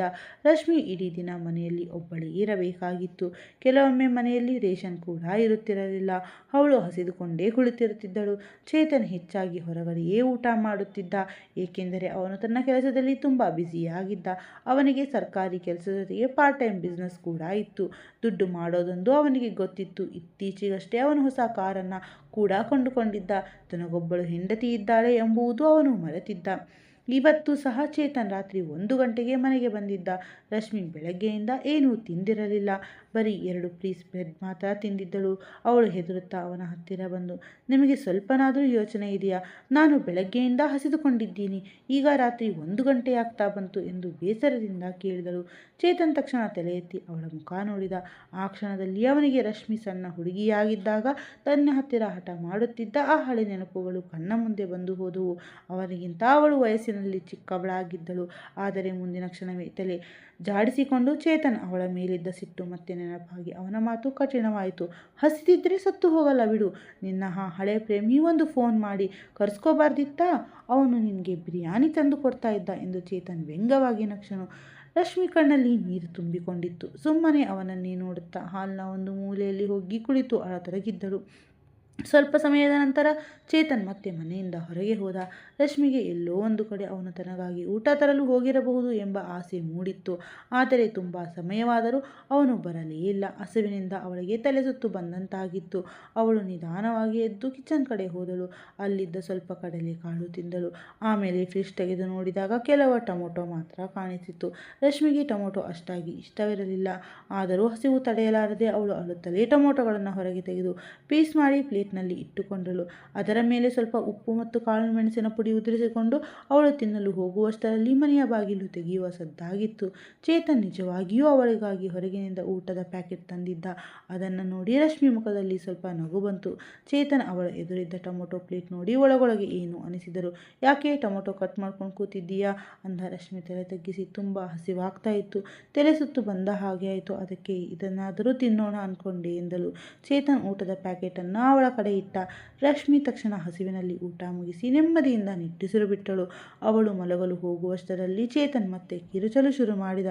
ಮನೆಯನ್ನು ಎಷ್ಟು ಗಲೀಜಾಗಿ ಮಾಡಿಟ್ಟಿದ್ದೀಯಾ? ನಿನಗೆ ಕ್ಲೀನ್ ಮಾಡೋಕ್ಕೂ ಬರಲ್ವಾ? ಈ ಬಟ್ಟೆಗಳನ್ನೆಲ್ಲ ಹೀಗೆ ಯಾಕೆ ಬಿಸಾಡಿದ್ದೀಯಾ? ನಾಳೆ ಬೆಳಗ್ಗೆ ನನಗೆ ಇಡೀ ಮನೆ ಕ್ಲೀನ್ ಆಗಿರಬೇಕು. ಬಟ್ಟೆಗಳನ್ನೆಲ್ಲ ತೊಳೆಯಬೇಕು. ಎಲ್ಲಾದರೂ ಒಂದು ಕಡೆ ಧೂಳು ಕಂಡ್ರೆ ನೋಡು ನಿನ್ನನ್ನು ಏನು ಮಾಡ್ತೀನಿ ಅಂತ. ಇಡೀ ದಿನ ಸುಮ್ಮನೆ ಕೂತು ನಿನ್ನ ಆ ಪ್ರೇಮಿಯ ಬಗ್ಗೆ ಯೋಚನೆ ಮಾಡ್ತಾ ಇರ್ತೀಯಾ? ಕೆಲಸ ಮಾಡೋಕ್ಕೆ ಮನಸ್ಸಿರಲ್ಲ. ಈ ಮನೆಯಿಂದ ಓಡಿ ಹೋಗೋ ಪ್ಲೇನ್ ಏನಾದರೂ ಮಾಡ್ತಾ ಇದ್ದೀಯಾ ಎಂದು ಚೇತನ್ ವಿಷ ಕಾರಿದನು. ಆ ಮಾತುಗಳನ್ನು ಕೇಳಿ ರಶ್ಮಿ ಸ್ತಬ್ಧಳಾದಳು. ಇಲ್ಲ, ಆ ಥರದ್ದೇನೂ ಇಲ್ಲ. ನಾಳೆ ಬೆಳಗ್ಗೆ ಇಡೀ ಮನೆ ಕ್ಲೀನ್ ಮಾಡ್ತೀನಿ ಎಂದಳು ತಡಬಡಿಸುತ್ತಾ. ಚೇತನ್, ಹೌದು, ಅದೇ ನಿನಗೆ ಒಳ್ಳೆಯದು. ಇನ್ನೊಮ್ಮೆ ನೀನು ಅವನನ್ನು ನೆನೆಸಿಕೊಂಡು ಕೂತಿದ್ದನ್ನು ಕಂಡ್ರೆ ನನ್ನಿಂದ ನಿನಗೆ ತೊಂದರೆಯಾಗುವುದು ಗ್ಯಾರಂಟಿ ಎಂದ. ಪದೇ ಪದೇ ಅವನ ಬಾಯಿಂದ ಆ ಮಾತುಗಳನ್ನು ಕೇಳಿ ರಶ್ಮಿಗೆ ಸಹಿಸಲು ಸಾಧ್ಯವಾಗಲಿಲ್ಲ. ಇಷ್ಟು ದಿನಗಳ ನಂತರ ಅವಳು ಧ್ವನಿ ಎತ್ತಿ, ಚೇತನ್ ಪ್ಲೀಸ್, ಪದೇ ಪದೇ ಆ ರೀತಿ ಮಾತನಾಡಬೇಡ. ಸತ್ಯ ಏನೆಂದು ತಿಳಿಯದೆ ನನ್ನ ಮನಸ್ಸಿಗೆ ಯಾಕೆ ಇಷ್ಟೊಂದು ನೋವು ಕೊಡ್ತಾ ಇದ್ದೀರಾ ಎಂದಳು. ಚೇತನ್ ಕೋಪದಿಂದ ಮುಂದೆ ಬಂದು ಅವಳ ಹೆಗಲನ್ನು ಜೋರಾಗಿ ಹಿಡಿದು ಜಾಡಿಸಿದ. ತಾನು ಹೊರಗಿನಿಂದ ಊಟ ತಂದಿದ್ದುಕೊಂಡಿದ್ದಕ್ಕೆ ಅವಳು ಎದುರು ಮಾತನಾಡುತ್ತಿದ್ದಾಳೆ ಎಂದು ಅವನಿಗೆ ಅನಿಸಿತ್ತು. ನಿನ್ನ ಮನಸ್ಸಿಗೆ ಮಾತ್ರ ನೋವಾಗ್ತಾ ಇದೆಯಾ? ನನ್ನ ಕಥೆ ಏನು? ನಿನ್ನಂಥವಳನ್ನು ಮದುವೆಯಾಗಿದ್ದೀನಿ. ನನಗೆ ನಾಚಿಕೆ ಆಗ್ತಾ ಇದೆ. ನಾಳೆ ದಿನ ಯಾವುದಾದ್ರೂ ಫಂಕ್ಷನ್ಗೆ ಹೋದಾಗ ನಿನ್ನ ಹಳೆ ಪ್ರೇಮಿ ಎದುರಾದರೆ ನನ್ನ ಮರ್ಯಾದೆ ಏನಾಗಬೇಕು ಎಂದು ಚೇತನ್ ಕೋಪದಿಂದ ಕಿರುಚಿ ತನ್ನ ರೂಮ್ ಒಳಗೆ ಹೋಗಿ ಬಾಗಿಲು ಹಾಕಿಕೊಂಡ. ರಶ್ಮಿ ಮತ್ತೊಮ್ಮೆ ಅಳುತ್ತಾ ಅಲ್ಲೇ ಕುಳಿತು ಬಿಟ್ಟಳು. ನಾನು ಯಾಕೆ ಮನೋಜ್ ನನ್ನವಿದೆ, ಅವನನ್ನೇ ನನ್ನ ಜೀವನ ಅನ್ಕೊಂಡೆ, ಆ ರೂಮ್ಗೆ ಯಾಕೆ ಹೋದೆ ಎಂದು ಯೋಚಿಸುತ್ತಾ ಆ ರಾತ್ರಿಯನ್ನು ಅವಳು ಹಾಲಿನ ನೆಲದ ಮೇಲೆಯೇ ಅಳುತ್ತಾ ಕಳೆದಳು. ಮರುದಿನ ಬೆಳಗ್ಗೆ ಎದ್ದು ಇಡೀ ಮನೆ ಗುಡಿಸಿ ಒರೆಸಿ ನೀಟಾಗಿ ಮಾಡಿದ್ದಳು. ಸಂಜೆಯಾಗುವಷ್ಟರಲ್ಲಿ ಮನೆ ಹೊಳೆಯುತ್ತಿತ್ತು. ರಶ್ಮಿಗೆ ಮನೆ ಕೆಲಸ ಮಾಡಲು ಬರುತ್ತಿತ್ತು, ಆದರೆ ಅಡುಗೆ ಮಾಡುವುದು ಗೊತ್ತಿರಲಿಲ್ಲ. ಅವಳ ತಾಯಿ ಮನೆಯಲ್ಲಿ ಅವಳಿಗೆ ಎಂದೂ ಅಡುಗೆ ಮಾಡಲು ಬಿಟ್ಟಿರಲಿಲ್ಲ. ಸಂಜೆ 6 ಗಂಟೆ ಆಗುವಷ್ಟರಲ್ಲಿ ಅವಳು ಇಡೀ ದಿನ ಕೆಲಸದಿಂದ ಸುಸ್ತಾಗಿ ಕುಳಿತು ಬಿಟ್ಟಳು. ಮಧ್ಯಾಹ್ನವೂ ಏನೂ ತಿಂದಿರಲಿಲ್ಲ. ಹೊಟ್ಟೆಯಲ್ಲಿ ಹಸಿವಿನಿಂದ ಸಂಕಟ ಶುರುವಾಗಿತ್ತು. ಅವನೇನಾದರೂ ಹೊರಗಿನಿಂದ ಊಟ ತರಬಹುದು, ನಾನು ಮನೆ ಕೆಲಸ ಮಾಡಿ ಸುಸ್ತಾಗಿದ್ದೀನಿ ಎಂದುಕೊಂಡಳು. ಅವಳು ಚೇತನ್ ಬರುವಿಕೆಗಾಗಿ ಕಾಯುತ್ತಿದ್ದಳು. ಸ್ವಲ್ಪ ಸಮಯದ ನಂತರ ಚೇತನ್ ಆಫೀಸ್ನಿಂದ ಬಂದ. ಸಾಮಾನ್ಯವಾಗಿ ಅವನು 3 ಗಂಟೆಗೆ ಬರುತ್ತಿದ್ದ, ಆದರೆ ಇವತ್ತು ಲೇಟ್ ಆಗಿತ್ತು. ಅವನ ಕೈಯಲ್ಲಿ ಸ್ಯಾಂಡ್ವಿಚ್ ಇತ್ತು. ಹೋಗಿ ಚಹಾ ಮಾಡಿಕೊಂಡು ಬಾ ಎಂದು ಆರ್ಡರ್ ಮಾಡಿ ರೂಮ್ಗೆ ಹೋದ. ಸ್ಯಾಂಡ್ವಿಚ್ ನೋಡಿ ರಶ್ಮಿಗೂ ಖುಷಿಯಾಗಿತ್ತು. ಅವಳು ಬೇಗ ಹೋಗಿ ಚಹಾ ಮಾಡಿ ಸ್ಯಾಂಡ್ವಿಚ್ ಜೊತೆ ತಂದು ಚೇತನ್ ಎದುರು ಇಟ್ಟಳು. ಚೇತನ್ ಬಟ್ಟೆ ಬದಲಾಯಿಸಿ ಬಂದು ಟಿವಿ ಆನ್ ಮಾಡಿಕೊಂಡು ಕುಳಿತ. ಅವನಿಗೂ ಹಸುವಾಗಿದ್ದರಿಂದ ಸ್ಯಾಂಡ್ವಿಚ್ ತಿನ್ನಲು ಶುರು ಮಾಡಿದ. ರಶ್ಮಿ ತನಗೂ ಒಂದು ಪೀಸ್ ಕೊಡಬಹುದು ಎಂದು ಕಾಯುತ್ತಿದ್ದಳು, ಏಕೆಂದರೆ ಅವಳು ಇಡೀ ದಿನ ಕೆಲಸ ಮಾಡಿ ಸುಸ್ತಾಗಿದ್ದಳು. ಆದರೆ ಚೇತನ್ ಅವಳನ್ನು ಕಣ್ಣೆತ್ತಿಯೂ ನೋಡಿದರು ಕೇಳದೆ ತನ್ನೊಬ್ಬನೇ ಎಲ್ಲವನ್ನೂ ತಿಂದ ಮುಗಿಸಿದ. ರಶ್ಮಿ ಮುಖ ಸಣ್ಣಗಾಗಿತ್ತು. ಅವಳು ನಿಧಾನವಾಗಿ, ನಾನು ಮಧ್ಯಾಹ್ನದಿಂದ ಏನೂ ತಿಂದಿಲ್ಲ ಚೇತನ್, ಇಡೀ ದಿನ ಕೆಲಸ ಮಾಡಿ ಹಸಿವಾಗ್ತಾ ಇದೆ ಎಂದಳು. ನಾನೇನು ನಿನ್ನನ್ನು ಉಪವಾಸವನ್ನ? ಫ್ರಿಜ್ನಲ್ಲಿ ಚಿಕನ್ ಇದೆ, ಹೋಗಿ ಅಡುಗೆ ಮಾಡ್ಕೊಂಡು ತಿನ್ನು. ರಾತ್ರಿ ಊಟ ನಾನು ಮನೆಯಲ್ಲೇ ಮಾಡ್ತೀನಿ ಎಂದ ಚೇತನ್ ಗಡುಸಾಗಿ ಹೇಳಿದ. ರಶ್ಮಿಗೆ ತಲೆ ತಿರುಗಿದಂತಾಗಿತ್ತು. ಕಿಚನ್ಗೆ ಹೋಗಿ ನಿಲ್ಲುವಷ್ಟು ಶಕ್ತಿ ಅವಳಲ್ಲಿ ಇರಲಿಲ್ಲ. ಕಣ್ಣಲ್ಲಿ ನೀರು ತುಂಬಿಕೊಂಡರು. ಅವಳು ಸುಮ್ಮನೆ ಕಿಚನ್ ಒಳಗೆ ಹೋದಳು. ತನಗೆ ಚಿಕನ್ ಮಾಡುವುದು ಗೊತ್ತಿಲ್ಲದ ಕಾರಣ ಏನು ಮಾಡಬೇಕೆಂದು ತಿಳಿಯದೆ ಯೋಚಿಸಿದಳು. ತಕ್ಷಣ ಅವಳಿಗೆ ತನ್ನ ಮೊಬೈಲ್ ನೆನಪಾಯಿತು. ತಕ್ಷಣ ಮೊಬೈಲ್ ತೆಗೆದುಕೊಂಡು ಅಮ್ಮನಿಗೆ ಫೋನ್ ಮಾಡಿ ಕೇಳೋಣ ಎಂದುಕೊಂಡು ನಿರ್ಧರಿಸಲು ಅವಳು ಅಮ್ಮನಿಗೆ ಫೋನ್ ಮಾಡಿ ನಿಧಾನವಾಗಿ ಚಿಕನ್ ಹೇಗೆ ಮಾಡಬೇಕು ಎಂದು ಕೇಳಲಾರಂಭಿಸಿದಳು. ಅಮ್ಮ ಫೋನ್ನಲ್ಲಿ ಹೇಳಿಕೊಟ್ಟಂತೆ ಹೇಗೋ ಕಷ್ಟಪಟ್ಟು ಅಡುಗೆಯನ್ನು ಸಿದ್ಧಪಡಿಸಿ ರಾತ್ರಿ ಡೈನಿಂಗ್ ಟೇಬಲ್ ಮೇಲೆ ಇಟ್ಟಳು. ಅವಳಿಗೆ ತುಂಬ ಹಸಿವಾಗಿದ್ದರಿಂದ ಚೇತನ್ಗಿಂತ ಮುಂಚೆಯೇ ಅವಳು ತಟ್ಟೆಗೆ ಹಾಕಿಕೊಂಡು ತಿನ್ನಲು ಕುಳಿತಳು. ಬನ್ನಿ ಊಟ ಮಾಡಿ ಎಂದು ಅವಳು ಚೇತನನ್ನು ಕರೆದಳು. ಚೇತನ್ ಟೇಬಲ್ ಹತ್ತಿರ ಬಂದು ನೋಡಿದಾಗ ಅಲ್ಲಿದ್ದ ಸೀದು ಹೋದ ರೊಟ್ಟಿಗಳು ಮತ್ತು ವಿಚಿತ್ರವಾಗಿದ್ದ ಚಿಕನ್ ಸಾರು ನೋಡಿ ಸಿಟ್ಟಿನಿಂದ ಕಿರುಚಿದ. ಮದುವೆಗೆ ಮುಂಚೆ ಬರೀ ಹುಡುಗರ ಜೊತೆ ತಿರುಗೋದಷ್ಟನ್ನೇ ಕಲಿತಿದ್ದೀಯಾ? ಇಂಥ ಅಡುಗೆಯನ್ನು ಯಾರಾದರೂ ತಿಂತಾರಾ ಅಂದ. ರಶ್ಮಿ ಹೆದರುತ್ತಾ, ನಾನು ಕಲಿತುಕೊಳ್ಳುತ್ತೇನೆ, ಇವತ್ತೇ ಫಸ್ಟ್ ಟೈಮ್ ಮಾಡಿದ್ದು ಎಂದು ಅಳುತ್ತಲೇ ಆ ಸೀದ ರೊಟ್ಟಿಯನ್ನು ತಿಂದಳು. ಹಸಿವಿನ ಮುಂದೆ ಅವಳಿಗೆ ಅದೇ ರುಚಿಯಾಗಿತ್ತು. ಚೇತನ್ ಮಾತ್ರ, ನಿಮ್ಮಪ್ಪ ಅಮ್ಮ ನಿನ್ನನ್ನು ಯಾವುದೇ ಟ್ರೈನಿಂಗ್ ಇಲ್ಲದೆ ನನ್ನ ತಲೆಗೆ ಕಟ್ಟಿಬಿಟ್ಟರಲ್ಲ ಎಂದು ಬೈದುಕೊಳ್ಳುತ್ತಿದ್ದ. ಆಗ ರಶ್ಮಿ ಬೇಸರದಿಂದ ತನ್ನ ಕೈಯಲ್ಲಿದ್ದ ಮೊಬೈಲ್ ನೋಡಿ ನಿಟ್ಟುಸಿರು ಬಿಟ್ಟಳು.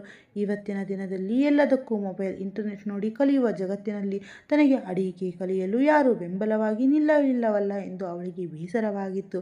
ಚೇತನ್ನ ಈ ಕಠಿಣ ಮಾತುಗಳು ಅವಳ ಮನಸ್ಸನ್ನು ಇನ್ನೂ ದಟ್ಟವಾದ ಕತ್ತಲಿಗೆ ತಳ್ಳಿದ್ದವು. ತಾನು ಆ ಪ್ಲೇಟ್ನ ಒಟ್ಟಿ ಗೋಡೆಗಳ ಮಧ್ಯೆ ಹಸಿವು ಮತ್ತು ಅಪಮಾನಗಳ ಜೊತೆ ಬದುಕಬೇಕು ಎಂದು ನಿರ್ಧರಿಸಿ ಕಣ್ಣೀರನ್ನು ನುಂಗು ತನ್ನ ಊಟವನ್ನು ಮುಗಿಸಲು ಪ್ರಯತ್ನಿಸಿದಳು.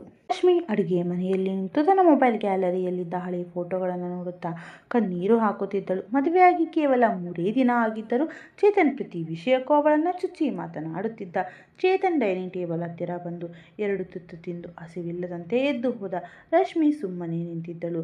ಅವಳು ಬೇಸರದಿಂದ ಎಲ್ಲ ಪಾತ್ರೆಗಳನ್ನು ತೊಳೆದು ಇಡೀ ದಿನ ಸುಸ್ತಿನಿಂದ ರಾತ್ರಿ 10 ಗಂಟೆಗೆ ರೂಮ್ಗೆ ಹೋಗಿ ಮಲಗಿಕೊಂಡಳು. ಸ್ವಲ್ಪ ಸಮಯದ ನಂತರ ಚೇತನ್ ರೂಮ್ಗೆ ಬಂದ. ಅವಳು ಮಲಗಿರುವುದನ್ನು ನೋಡಿ ಅವನಿಗೆ ಸಿಟ್ಟು ಬಂತು. ಏಳು, ಬೆಳಗ್ಗೆ ಆಫೀಸ್ ಬಟ್ಟೆಯನ್ನು ಇಸ್ತ್ರಿ ಮಾಡು, ಇಡು, ಆಮೇಲೆ ಗಲೀಜು ಬಟ್ಟೆಗಳನ್ನೆಲ್ಲ ನಾಳೆನೇ ತೊಳೆಯಬೇಕು ಎಂದು ಆರ್ಡರ್ ಮಾಡಿದ. ರಶ್ಮಿ ನಿದ್ದೆಗಳಲ್ಲಿ ಎದ್ದು ಗಾಬರಿಯಿಂದ ಅವನ ಮಾತುಗಳನ್ನು ಕೇಳಿಸಿಕೊಳ್ಳುತ್ತಿದ್ದಳು. ಅವಳು, ನಾನು ಬೆಳಗ್ಗೆ 7 ಗಂಟೆಯಿಂದ ಎದ್ದು ನಿಮ್ಮ ಬಟ್ಟೆಯನ್ನು ಇಸ್ತ್ರಿ ಮಾಡಿಕೊಡುತ್ತೇನೆ ಅಂದಳು. ಅದೆಲ್ಲ ಇರಲಿ, ಮೊದಲು ಹೋಗಿ ಸ್ನಾನ ಮಾಡ್ಕೊಂಬ ಅಂದ ಚೇತನ್. ರಶ್ಮಿ ಆಶ್ಚರ್ಯದಿಂದ, ಯಾಕೆ ಈ ಟೈಮ್ನಲ್ಲಿ ಎಂದು ಕೇಳಿದಳು. ನಿನ್ನ ಹತ್ತಿರ ಬೆಳ್ಳುಳ್ಳಿ ಈರುಳ್ಳಿ ಮಸಾಲೆ ವಾಸನೆ ಬರ್ತಾ ಇದೆ, ನನಗೆ ಇದೆಲ್ಲ ಇಷ್ಟ ಆಗಲ್ಲ ಎಂದ ಚೇತನ್. ರಶ್ಮಿ ಅನಿವಾರ್ಯವಾಗಿ ಎದ್ದು ನಿಂತಳು. ಚೇತನ್ಗೆ ಬೆಳಗ್ಗೆಯಿಂದ ಆಫೀಸ್ನಲ್ಲಿ ಜ್ವರ ಇತ್ತು, ಆದರೆ ಅವನು ಹಠಮಾರಿ ಸ್ವಭಾವನಾಗಿದ್ದರಿಂದ ಯಾವುದೇ ಮಾತ್ರೆ ತೆಗೆದುಕೊಂಡಿರಲಿಲ್ಲ.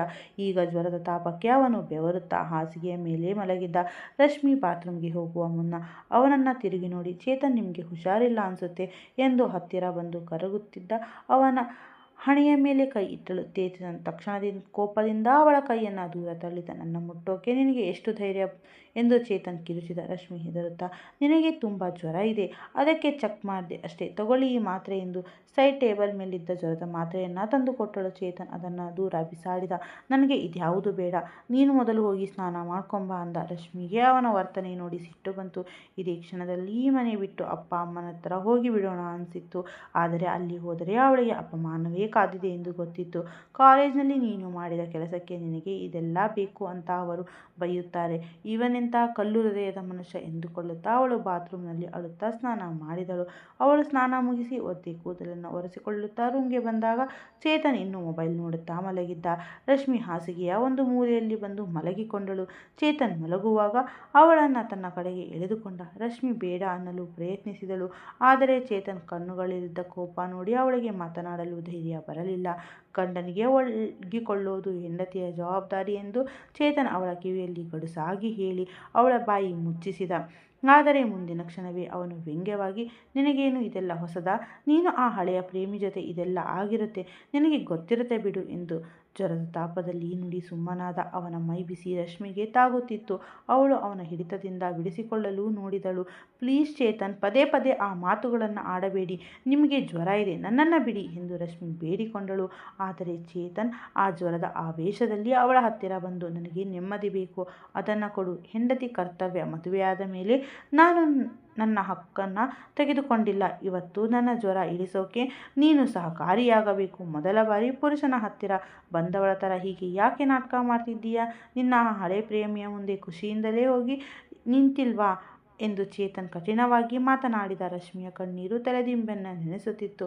ಚೇತನ್ ವರ್ತನೆ ತುಂಬ ಕ್ರೂರವಾಗಿತ್ತು. ರಶ್ಮಿಗೆ ಉಸಿರು ಕಟ್ಟಿದಂತಾಗಿತ್ತು. ಚೇತನ್ ತುಂಬ ಕಠಿಣವಾಗಿ ನಡೆದುಕೊಳ್ಳುತ್ತಿದ್ದ. ಅವಳು ತನ್ನನ್ನು ತಾನು ನಿಭಾಯಿಸಿಕೊಳ್ಳಲು ಪ್ರಯತ್ನಿಸುತ್ತಿದ್ದರೂ ಆಗುತ್ತಿರಲಿಲ್ಲ. ಬೇಸರದಿಂದ ಅವಳು ಚೇತನ್ಗೆ ಕೈ ಮುಗಿದು, ಚೇತನ್ ಪ್ಲೀಸ್, ನನಗೆ ನೋವಾಗುತ್ತಿದೆ, ನೀವು ಯಾರ ಮೇಲಿನ ಸಿಟ್ಟನ್ನು ನನ್ನ ಮೇಲೆ ತೀರಿಸ್ಕೊಳ್ತಾ ಇದ್ದೀರಾ ಎಂದು ಬೇಡಿಕೊಂಡಳು. ಆದರೆ ಚೇತನ್ ಆ ಜ್ವರದ ತಾಪದಲ್ಲಿ ಅವಳ ಮೇಲೆ ಬಿದ್ದು ಮಲಗಿಬಿಟ್ಟಿದ್ದ. ದೇಹದ ನೋವು ಮತ್ತು ಸುಸ್ತಿನಿಂದ ರಶ್ಮಿ ಕೂಡ ಏನೂ ಮಾಡಲಾಗದೆ ಅಲ್ಲೇ ಮಲಗಿ ನಿದ್ದೆಗೆ ಜಾರಿದ್ದಳು. ಮರುದಿನ ಬೆಳಗ್ಗೆ ಚೇತನ್ ಕಣ್ಣು ಬಿಟ್ಟಾಗ ತಾನು ರಶ್ಮಿಯ ತೋಳಿನಲ್ಲಿ ಮಲಗಿರುವುದನ್ನು ನೋಡಿ ಒಂದು ಜಿಗಿತದಲ್ಲಿ ದೂರ ಸರಿದ. ಅವನ ಜ್ವರ ಈಗ ಇಳಿದಿತ್ತು, ಆದರೆ ರಶ್ಮಿಯ ಮೈ ಮಾತ್ರ ಈಗ ಜ್ವರದಿಂದ ಸುಡುತ್ತಿತ್ತು. ಚೇತನ್ ಅವಳನ್ನು ಸಿಟ್ಟಿನಿಂದ ನೋಡುತ್ತಾ, ರಾತ್ರಿ ನನಗೆ ಜ್ವರ ಇರೋದನ್ನು ನೋಡಿ ನೀನು ನಿನ್ನ ಕೆಲಸ ಸಾಧಿಸಿಕೊಂಡಿದ್ದೀಯಾ ಅಲ್ವಾ, ನೀನು ನನ್ನ ಹತ್ತಿರ ಬಂದು ಮಲಗಿದ್ರೆ ನಾನು ನಿನ್ನ ಒಪ್ಕೊತೀನಿ ಅಂದ್ಕೊಂಡಿದ್ದೀಯಾ, ನಿನ್ನಂಥ ಕ್ಯಾರೆಕ್ಟರ್ ಇಲ್ಲದ ಹುಡುಗಿಯ ಜೊತೆ ನಾನು ಯಾವುದೇ ಸಂಬಂಧ ಇಟ್ಟುಕೊಳ್ಳಲ್ಲ ಎಂದು ಕಿರುಚುತ್ತಾ ವಾಶ್ರೂಮ್ ಕಡೆ ಹೋದ. ರಶ್ಮಿ ಸುಸ್ತಾಗಿದ್ದ ದೇಹದೊಂದಿಗೆ ಎದ್ದು ನಿಂತು ಅವನ ಬೆನ್ನನ್ನು ನೋಡುತ್ತಾ ನಿಂತಳು. ಇವನೆಂಥ ಹುಚ್ಚ, ನಿನ್ನೆ ರಾತ್ರಿ ನಡೆದಿದ್ದರ ಬಗ್ಗೆ ಇವನಿಗೆ ಏನು ನೆನಪಿಲ್ಲವಾ, ಇದು ಜ್ವರದ ಆವೇಶವೋ ಅಥವಾ ನಾಟಕವೋ ಎಂದು ಯೋಚಿಸಿದಳು. ಚೇತನ್ ರೆಡಿಯಾಗಿ ಬಂದು ತಿಂಡಿ ಕೂಡ ತಿನ್ನದೆ ಆಫೀಸ್ಗೆ ಹೊರಟು ಹೋದ. ರಶ್ಮಿ ತುಂಬ ಸಮಯ ಹಾಸಿಗೆಯಲ್ಲೇ ಬಿದ್ದಿದ್ದಳು.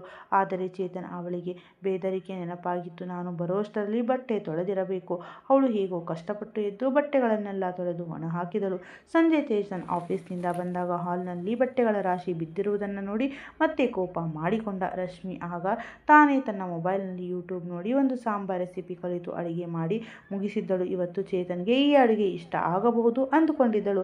ಆದರೆ ಚೇತನ್ ಒಳಗೆ ಬರುತ್ತಿರುವುದು, ಏನಿದು, ಮನೆಯನ್ನು ಕಸದ ತೊಟ್ಟಿ ಥರ ಮಾಡಿದ್ದೀಯಾ, ಈ ಬಟ್ಟೆಗಳನ್ನು ಯಾಕೆ ಎತ್ತಿಟ್ಟಿಲ್ಲ ಎಂದು ಗದರಿದ ರಶ್ಮಿ. ನಾನು ಈಗ ತಾನೇ ಮಹಡಿಯಿಂದ ಒಣಗಿದ ಬಟ್ಟೆಯನ್ನು ತಂದೆ, ಅಲ್ಮಾರದಲ್ಲಿ ಇಡಬೇಕು ಅಷ್ಟೇ ಎಂದಳು. ಹಾಗೆ ಹೆಂಗೆ ಇಡ್ತೀಯಾ, ನನ್ನ ಎಲ್ಲ ಬಟ್ಟೆಗಳನ್ನು ಇಸ್ತ್ರಿ ಮಾಡಿ ಹ್ಯಾಂಗರ್ನಲ್ಲಿ ಹಾಕಬೇಕು ಅಂದ ಚೇತನ್. ಅವಳು ಸುಮ್ಮನೆ ಎದ್ದು ಬಟ್ಟೆಗಳನ್ನು ಇಸ್ತ್ರಿ ಮಾಡಲು ಕುಳಿತಳು. ಕಣ್ಣಲ್ಲಿ ನೀರು ತುಂಬಿತ್ತು. ಅವಳು ಇಸ್ತ್ರಿ ಮಾಡುತ್ತಿರುವಾಗಲೇ ಚೇತನ್ ಮತ್ತೆ ಕಿರುಚಿದ. ರಾತ್ರಿಗೆ ಏನು ಅಡುಗೆ ಮಾಡಿದ್ದೀಯಾ, ಇವತ್ತು ನಾನು ಮನೆಯಲ್ಲೇ ಊಟ ಮಾಡ್ತೀನಿ, ಏನಾದರೂ ಮಾಡ್ತೀಯಾ ಅಥವಾ ಇಡೀ ದಿನ ಕೂತು ನಿನ್ನ ಪ್ರೇಮಿಯನ್ನು ನೆನೆಸ್ಕೊಳ್ತಾ ಇರ್ತೀಯಾ ಅಂದ. ಅವನ ಮಾತು ಕೇಳಿ ರಶ್ಮಿ ತಕ್ಷಣ ತಿರುಗಿ ನೋಡಿದಳು. ಅವಳು ಗಾಬರಿಯಲ್ಲಿ ಇಸ್ತ್ರಿ ಪೆಟ್ಟಿಗೆಯನ್ನು ಆನ್ ಮಾಡಿ ಶರ್ಟ್ ಮೇಲೆಯೇ ಇಟ್ಟು ಕಿಚನ್ ಕಡೆ ಓಡಿದಳು. ಅವಳು ತಟ್ಟೆಯಲ್ಲಿ ತಾನು ಮಾಡಿದ ಸಾಂಬಾರು ಮತ್ತು ಅನ್ನವನ್ನು ತಂದು ಚೇತನ್ ಎದುರು ಇಟ್ಟಳು. ಅವನೇನಾದರೂ ಹೊಗಳುತ್ತಾನೋ ಎಂದು ಕಾಯುತ್ತಾ ನಿಂತಳು. ಚೇತನ್ ಆ ಸಾಂಬಾರನ್ನು ಒಂದು ತುತ್ತು ಬಾಯಿಗೆ ಇಡುತ್ತಿದ್ದಂತೆ ಜೋರಾಗಿ ಕೆಮ್ಮಲು ಶುರು ಮಾಡಿದ. ಏನಿದು, ಸಾಂಬಾರೊಳಗೆ ಉಪ್ಪಿನ ಮೂಟೆಯನ್ನೇ ಸುರಿದಿದ್ದೀಯಾ, ಇಷ್ಟು ಉಪ್ಪು ಯಾರು ಹಾಕ್ತಾರೆ, ನನ್ನನ್ನು ಬ್ಲಡ್ ಪ್ರೆಷರ್ ಪೇಷಂಟ್ ಮಾಡೋಕೆ ನೋಡ್ತಿದ್ದೀಯಾ ಎಂದು ಕೋಪದಿಂದ ತಟ್ಟೆಯನ್ನು ನೆಲಕ್ಕೆ ಬಡಿದನು. ಈ ಆಘಾತದಿಂದ ರಶ್ಮಿ ಚೇತರಿಸಿಕೊಳ್ಳುವ ಮುನ್ನವೇ ಒಳಗಿನಿಂದ ಏನೋ ಸೀದ ಹೋದ ವಾಸನೆ ಮತ್ತು ಜೋರಾದ ಶಬ್ದ ಕೇಳಿಸಿತು. ಇಡೀ ಮನೆಯಲ್ಲಿ ಹೊಗೆ ತುಂಬಿಕೊಳ್ಳುತ್ತಿತ್ತು. ಚೇತನ್ ತಕ್ಷಣ ಇಸ್ತ್ರಿ ಮಾಡುತ್ತಿದ್ದ ಟೇಬಲ್ ಕಡೆ ಓಡಿದ. ರಶ್ಮಿ ಆ ಗಡಿಬಿಡಿಯಲ್ಲಿ ಇಸ್ತ್ರಿ ಪೆಟ್ಟಿಗೆಯನ್ನು ಶರ್ಟ್ ಮೇಲೆಯೇ ಬಿಟ್ಟು ಬಂದಿದ್ದರಿಂದ ಚೇತನ್ನ ಬೆಲೆ ಬಾಳುವ ಶರ್ಟ್ ಸಂಪೂರ್ಣವಾಗಿ ಸೀದು ಹೋಗಿ ಅದಕ್ಕೆ ಬೆಂಕಿ ಹೊತ್ತುಕೊಂಡಿತ್ತು. ಇಸ್ತ್ರಿಯ ಪೆಟ್ಟಿಗೆಯೂ ಸುಟ್ಟು ಹೋಗಿತ್ತು. ಚೇತನ್ ತಕ್ಷಣ ಮೇನ್ ಸ್ವಿಚ್ ಆಫ್ ಮಾಡಿ ರಶ್ಮಿಯ ಕಡೆಗೆ ತಿರುಗಿ, ನಿನ್ನಂತಹ ದಡ್ಡ ಮತ್ತು ಅಡುಗೆ ಬಾರದ ಹುಡುಗಿಯನ್ನ ನಾನು ಎಲ್ಲೂ ನೋಡಿಲ್ಲ ಎಂದು ಜೋರಾಗಿ ಕಿರುಚಿದನು. ರಶ್ಮಿ ಹೆದರಿಕೆಯಿಂದ ತನ್ನ ಕೈಯಲ್ಲಿದ್ದ ಮೊಬೈಲನ್ನು ಬಿಗಿಯಾಗಿ ಹಿಡಿದುಕೊಂಡಳು. ಇವತ್ತಿನ ಆಧುನಿಕ ಯುಗದಲ್ಲಿ ಪ್ರತಿಯೊಂದಕ್ಕೂ ಯೂಟ್ಯೂಬ್, ಗೂಗಲ್ ನೋಡಿ ಕಲಿಯುವಾಗಲೂ ತನಗೆ ಸರಿಯಾದ ಮಾರ್ಗದರ್ಶನ ಸಿಗದೆ ಎಲ್ಲವೂ ಉಲ್ಟಾ ಆಗುತ್ತಿದೆಯಲ್ಲ ಎಂದು ಅವಳಿಗೆ ಬೇಸರವಾಗಿತ್ತು. ಚೇತನ್ನ ಆ ಕ್ರೂರ ಮಾತುಗಳು ಅವಳ ಇಡೀ ನೆಮ್ಮದಿಯನ್ನು ಕಿತ್ತುಕೊಂಡಿತ್ತು. ತಾನು ಮನೆಯವರ ಆತುರದ ನಿರ್ಧಾರದಿಂದ ಇಲ್ಲಿಗೆ ಬಂದು ಇಂತಹ ನರಕವನ್ನು ಅನುಭವಿಸುತ್ತಿದ್ದೇನೆ ಎಂದು ನೆನೆದು ಸುಟ್ಟು ಹೋದ ಶರ್ಟ್ ಮತ್ತು ಚೆಲ್ಲಿದ್ದ ಅನ್ನದ ಕಡೆ ನೋಡುತ್ತಾ ಮೌನವಾಗಿ ಅಳುತ್ತಾ ನಿಂತಳು. ಚೇತನ್ ಸಿಟ್ಟಿನಿಂದ ಕೆಂಡವಾಗಿ, ರಶ್ಮಿ, ನೀನು ಬೇಕಂತಲೇ ನನ್ನ ಬೆಲೆ ಬಾಳುವ ಬಟ್ಟೆಯನ್ನು ಸುಟ್ಟು ಹಾಕಿದ್ದೀಯಾ, ನಿನಗೆ ಒಂದು ಸಣ್ಣ ಕೆಲಸನೂ ಜವಾಬ್ದಾರಿಯಿಂದ ಮಾಡೋಕೆ ಬರಲ್ವಾ, ಬರೀ ಮೊಬೈಲ್ ಹಿಡ್ಕೊಂಡು ಟೈಮ್ ಪಾಸ್ ಮಾಡೋದು ಗೊತ್ತು, ನಿನ್ನನ್ನು ಈ ಮನೆಯಿಂದ ಆಚೆ ಹಾಕಿ ನಾನು ಅಂದುಕೊಂಡ ಹಾಗೆ ಇನ್ನೊಂದು ಮದುವೆ ಮಾಡ್ಕೊತೀನಿ ಎಂದು ಕಿರಿಚಿದ. ಇದನ್ನು ಕೇಳಿ ರಶ್ಮಿ ತುಂಬ ಹೆದರಿ ಹೋದಳು. ಅವಳು ಕಣ್ಣೀರು ಹಾಕುತ್ತಾ ತಕ್ಷಣ ಅವನ ಮುಂದೆ ಕೈ ಮುಗಿದು, ಪ್ಲೀಸ್ ಚೇತನ್, ನನ್ನ ಮನೆಯಿಂದ ಆಚೆ ಹಾಕಬೇಡಿ, ನಾನು ಬೇಕಂತ ಮಾಡಲಿಲ್ಲ, ಎಲ್ಲವನ್ನ ಸರಿಯಾಗಿ ಮಾಡೋಕೆ ನೋಡ್ತೀನಿ, ಆದರೆ ಏನೋ ಒಂದು ತಪ್ಪೇ ಆಗಿಬಿಡುತ್ತದೆ, ಈಗ ನನ್ನ ಹೆತ್ತವರು ನನ್ನ ಮೇಲೆ ಕೋಪ ಮಾಡಿಕೊಂಡು ದೂರ ಇಟ್ಟಿದ್ದಾರೆ, ನಾನು ಎಲ್ಲಿಗೆ ಹೋಗಲಿ ಎಂದು ಅಳುತ್ತಾ ಬೆದರಿಕೊಂಡಳು. ಅವಳು ಅಳುತ್ತಾ ತನ್ನ ಕಾಲಿಗೆ ಬಿದ್ದಾಗ ಚೇತನ್ ಮನಸ್ಸು ಸ್ವಲ್ಪ ಕರಗಿತ್ತು. ಅವನು ಒಂದು ದೀರ್ಘವಾದ ನಿಟ್ಟುಸಿರು ಬಿಟ್ಟು ಸುಟ್ಟು ಹೋದ ಬಟ್ಟೆ ಹಾಗೂ ಇಸ್ತ್ರಿ ಪೆಟ್ಟಿಗೆಯನ್ನು ತೆಗೆದು ಆಚೆ ಹಾಕಿ ಬಂದ. ಆದರೆ ರಶ್ಮಿ ಮನಸ್ಸಿನಲ್ಲಿ ಮಾತ್ರ ಚೇತನ್ ಎಲ್ಲಿ ಇನ್ನೊಂದು ಮದುವೆ ಮಾಡಿಕೊಂಡು ಬಂದು ಬಿಡುತ್ತಾನೋ ಎಂಬ ಭಯ ದಿನ ಕಾಡಲಾರಂಭಿಸಿತ್ತು. ಆ ಆತಂಕದಲ್ಲೇ ಕೆಲವು ದಿನಗಳು ಕಳೆದು ಒಂದು ದಿನ ರಶ್ಮಿಗೆ ಮೈ ತುಂಬ ನೋವು ಬಂದು ತೀವ್ರ ಅಸ್ವಸ್ಥಳಾದಳು. ಅವಳು ಚೇತನ್ಗೆ ಫೋನ್ ಮಾಡಿ ಹೇಳಿದಾಗ ಅವನು, ನಾನು ಆಫೀಸ್ನಲ್ಲಿ ಮುಖ್ಯವಾದ ಮೀಟಿಂಗ್ನಲ್ಲಿದ್ದೀನಿ, ಪದೇ ಪದೇ ಫೋನ್ ಮಾಡಿ ಡಿಸ್ಟರ್ಬ್ ಮಾಡಬೇಡ ಎಂದು ಫೋನ್ ಕಟ್ ಮಾಡಿದ. ಆದರೆ ಚೇತನ್ ಸಂಜೆ ಮನೆಗೆ ಬಂದಾಗ ರಶ್ಮಿ ಹಾಲಿನ ನೆಲದ ಮೇಲೆ ಪ್ರಜ್ಞೆ ತಪ್ಪಿ ಬಿದ್ದಿದ್ದಳು. ಇದನ್ನು ನೋಡಿ ಅವನು ಗಾಬರಿಯಾಗಿ ತಕ್ಷಣ ಅವಳನ್ನು ಆಸ್ಪತ್ರೆಗೆ ಕರೆದುಕೊಂಡು ಹೋದ. ಡಾಕ್ಟರ್ ಅವಳನ್ನು ಪರೀಕ್ಷಿಸಿ ಚೇತನ್ಗೆ ಇವರಿಗೆ ಸರಿಯಾದ ಸಮಯಕ್ಕೆ ಊಟ ಸಿಕ್ಕಿಲ್ಲ, ಹೊಟ್ಟೆ ಪೂರ್ತಿ ಖಾಲಿಯಾಗಿರೋದ್ರಿಂದ BP ಲೋ ಆಗಿ ಪ್ರಜ್ಞೆ ತಪ್ಪಿದ್ದಾರೆ, ಆದರೆ ನಿಮಗೊಂದು ಖುಷಿ ವಿಚಾರ, ನೀವು ತಂದೆಯಾಗಲಿದ್ದೀರಾ ಎಂದರು. ಇದನ್ನು ಕೇಳಿ ಚೇತನ್ಗೆ ಒಂದು ಕ್ಷಣ ಶಾಕ್ ಆಯಿತು. ಅಷ್ಟರಲ್ಲೇ ರಶ್ಮಿಗೆ ಪ್ರಜ್ಞೆ ಬಂತು. ತಾನು ತಾಯಿಯಾಗುತ್ತಿರುವ ವಿಷಯ ತಿಳಿಯುತ್ತಿದ್ದಂತೆ ಅವಳು ಚೇತನ್ನನ್ನು ಅಪ್ಪಿಕೊಂಡು, ನನಗೆ ತುಂಬ ಖುಷಿಯಾಗ್ತಿದೆ ಚೇತನ್, ನನ್ನ ಹೊಟ್ಟೆಯಲ್ಲೂ ಒಂದು ಮಗು ಬೆಳೀತಾ ಇದೆಯಲ್ಲ ಎಂದು ಆನಂದ ಭಾಷ್ಮ ಸುರಿಸಿದಳು. ಚೇತನ್ ಈಗಲಾದರೂ ತನ್ನನ್ನು ಪ್ರೀತಿಸಬಹುದು, ತನ್ನ ಮೇಲೆ ನಂಬಿಕೆ ಇಡಬಹುದು ಎಂಬ ಆಸೆ ಅವಳ ಕಣ್ಣಲ್ಲಿತ್ತು. ಆದರೆ ಚೇತನ್ ಅಲ್ಲಿ ಏನೂ ಮಾತನಾಡದೆ ಅವನನ್ನು ಮನೆಗೆ ಕರೆದುಕೊಂಡು ಬಂದ. ಮನೆಗೆ ಬರುತ್ತಿದ್ದಂತೆ ಅವನು ರಶ್ಮಿಯ ಕೆನ್ನಿಗೆ ಒಂದು ಜೇರಾಗಿ ಒಂದು ಏಟು ಕೊಟ್ಟ. ಇದು ಯಾರ ಮಗು ಅಂತ ನಿಜ ಹೇಳು, ನಿನ್ನ ಆ ಹಳೆ ಪ್ರೇಮಿಯ ಮಗು ತಾನೇ, ಇದು ಆ ರಾತ್ರಿ ನೀನು ಹರಿದ ಬಟ್ಟೆಯಲ್ಲಿ ಬಂದಾಗ ಇದೆಲ್ಲ ನಡೆದಿರಬೇಕು, ಅದಕ್ಕೆ ನಿಮ್ಮ ಅಪ್ಪ ಅಮ್ಮ ಅಷ್ಟು ಅರ್ಜೆಂಟಾಗಿ ನನ್ನ ತಲೆಗೆ ಕಟ್ಟಿದ್ದು ಎಂದು ಚೇತನ್ ಅಸಹ್ಯವಾಗಿ ಮಾತನಾಡಿದ. ರಶ್ಮಿ ಅಳುತ್ತಾ ತನ್ನ ಹೊಟ್ಟೆಯ ಮೇಲೆ ಕೈ ಇಟ್ಟುಕೊಂಡಳು. ಅವಳು ತನ್ನ ಮೇಲಿನ ಅಪವಾದವನ್ನು ಸಹಿಸಬಹುದಿತ್ತು, ಆದರೆ ತನ್ನ ಹೊಟ್ಟೆಯಲ್ಲಿರುವ ಪವಿತ್ರ ಜೀವಕ್ಕೆ ಇಂತಹ ಕಳಂಕ ತರುವುದನ್ನು ಅವಳಿಗೆ ತಡೆಯಲಾಗಲಿಲ್ಲ. ಇಷ್ಟು ದಿನ ಸುಮ್ಮನಿದ್ದವಳು ಇವತ್ತು ಜೋರಾಗಿ ಕಿರಿಚಿದಳು. ಸಾಕು, ನಿಲ್ಲಿಸು ಚೇತನ್, ನನ್ನ ಹೆತ್ತವರು ಸೇರಿದಂತೆ ನೀವೆಲ್ಲರೂ ನನ್ನ ಕ್ಯಾರೆಕ್ಟರ್ ಬಗ್ಗೆ ಮಾತನಾಡಿದ್ದನ್ನು ನಾನು ಸಹಿಸಿಕೊಂಡಿದ್ದೆ, ನೀವು ನನ್ನ ಗಂಡ, ಮೊದಲ ಬಾರಿ ನೀವು ನನ್ನ ಹತ್ತಿರ ಬಂದಾಗ ನಾನೇನು ತಪ್ಪು ಮಾಡಿಲ್ಲ ಅನ್ನೋದು ನಿಮಗೆ ಅರ್ಥ ಆಗುತ್ತೆ ಅಂದ್ಕೊಂಡಿದ್ದೆ. ಅಂದು ರಾತ್ರಿ ಜ್ವರದ ಆವೇಶದಲ್ಲಿ ನೀವು ನನ್ನ ಹತ್ತಿರ ಬಂದಾಗ ಮರುದಿನ ಬೆಳಗ್ಗೆ ಹಾಸಿಗೆಯ ಮೇಲಿನ ಆ ರಕ್ತದ ಕಲೆಯನ್ನು ನೋಡಿಯಾದರೂ ನಿಮಗೆ ಸತ್ಯ ತಿಳಿಯುತ್ತೆ ಅಂದ್ಕೊಂಡಿದ್ದೆ. ಆದರೆ ನಿಮಗೆ ಅಂದು ರಾತ್ರಿ ನಡೆದಿದ್ದೇ ನೆನಪಿಲ್ಲ. ನೀವು ಪೂರ್ತಿ ಪ್ರಜ್ಞೆಯಲ್ಲಿದ್ದಾಗ ನನ್ನ ಹತ್ತಿರ ಬಂದಿದ್ರೆ ಇವತ್ತು ನನ್ನ ಮಗುವಿನ ಮೇಲೆ ಆ ರೀತಿ ಸಂಶಯ ಪಡ್ತಾ ಇರಲಿಲ್ಲ. ಸ್ವಂತ ರಕ್ತವನ್ನೇ ಹೀಗೆ ಕಾರ್ಯವಿಲ್ಲದೆ ಕಳಂಕಿತ ಮಾಡ್ತಾ ಇದ್ದೀರಲ್ಲ, ನೀವು ಎಂತಹ ಮನುಷ್ಯ ಎಂದಳು.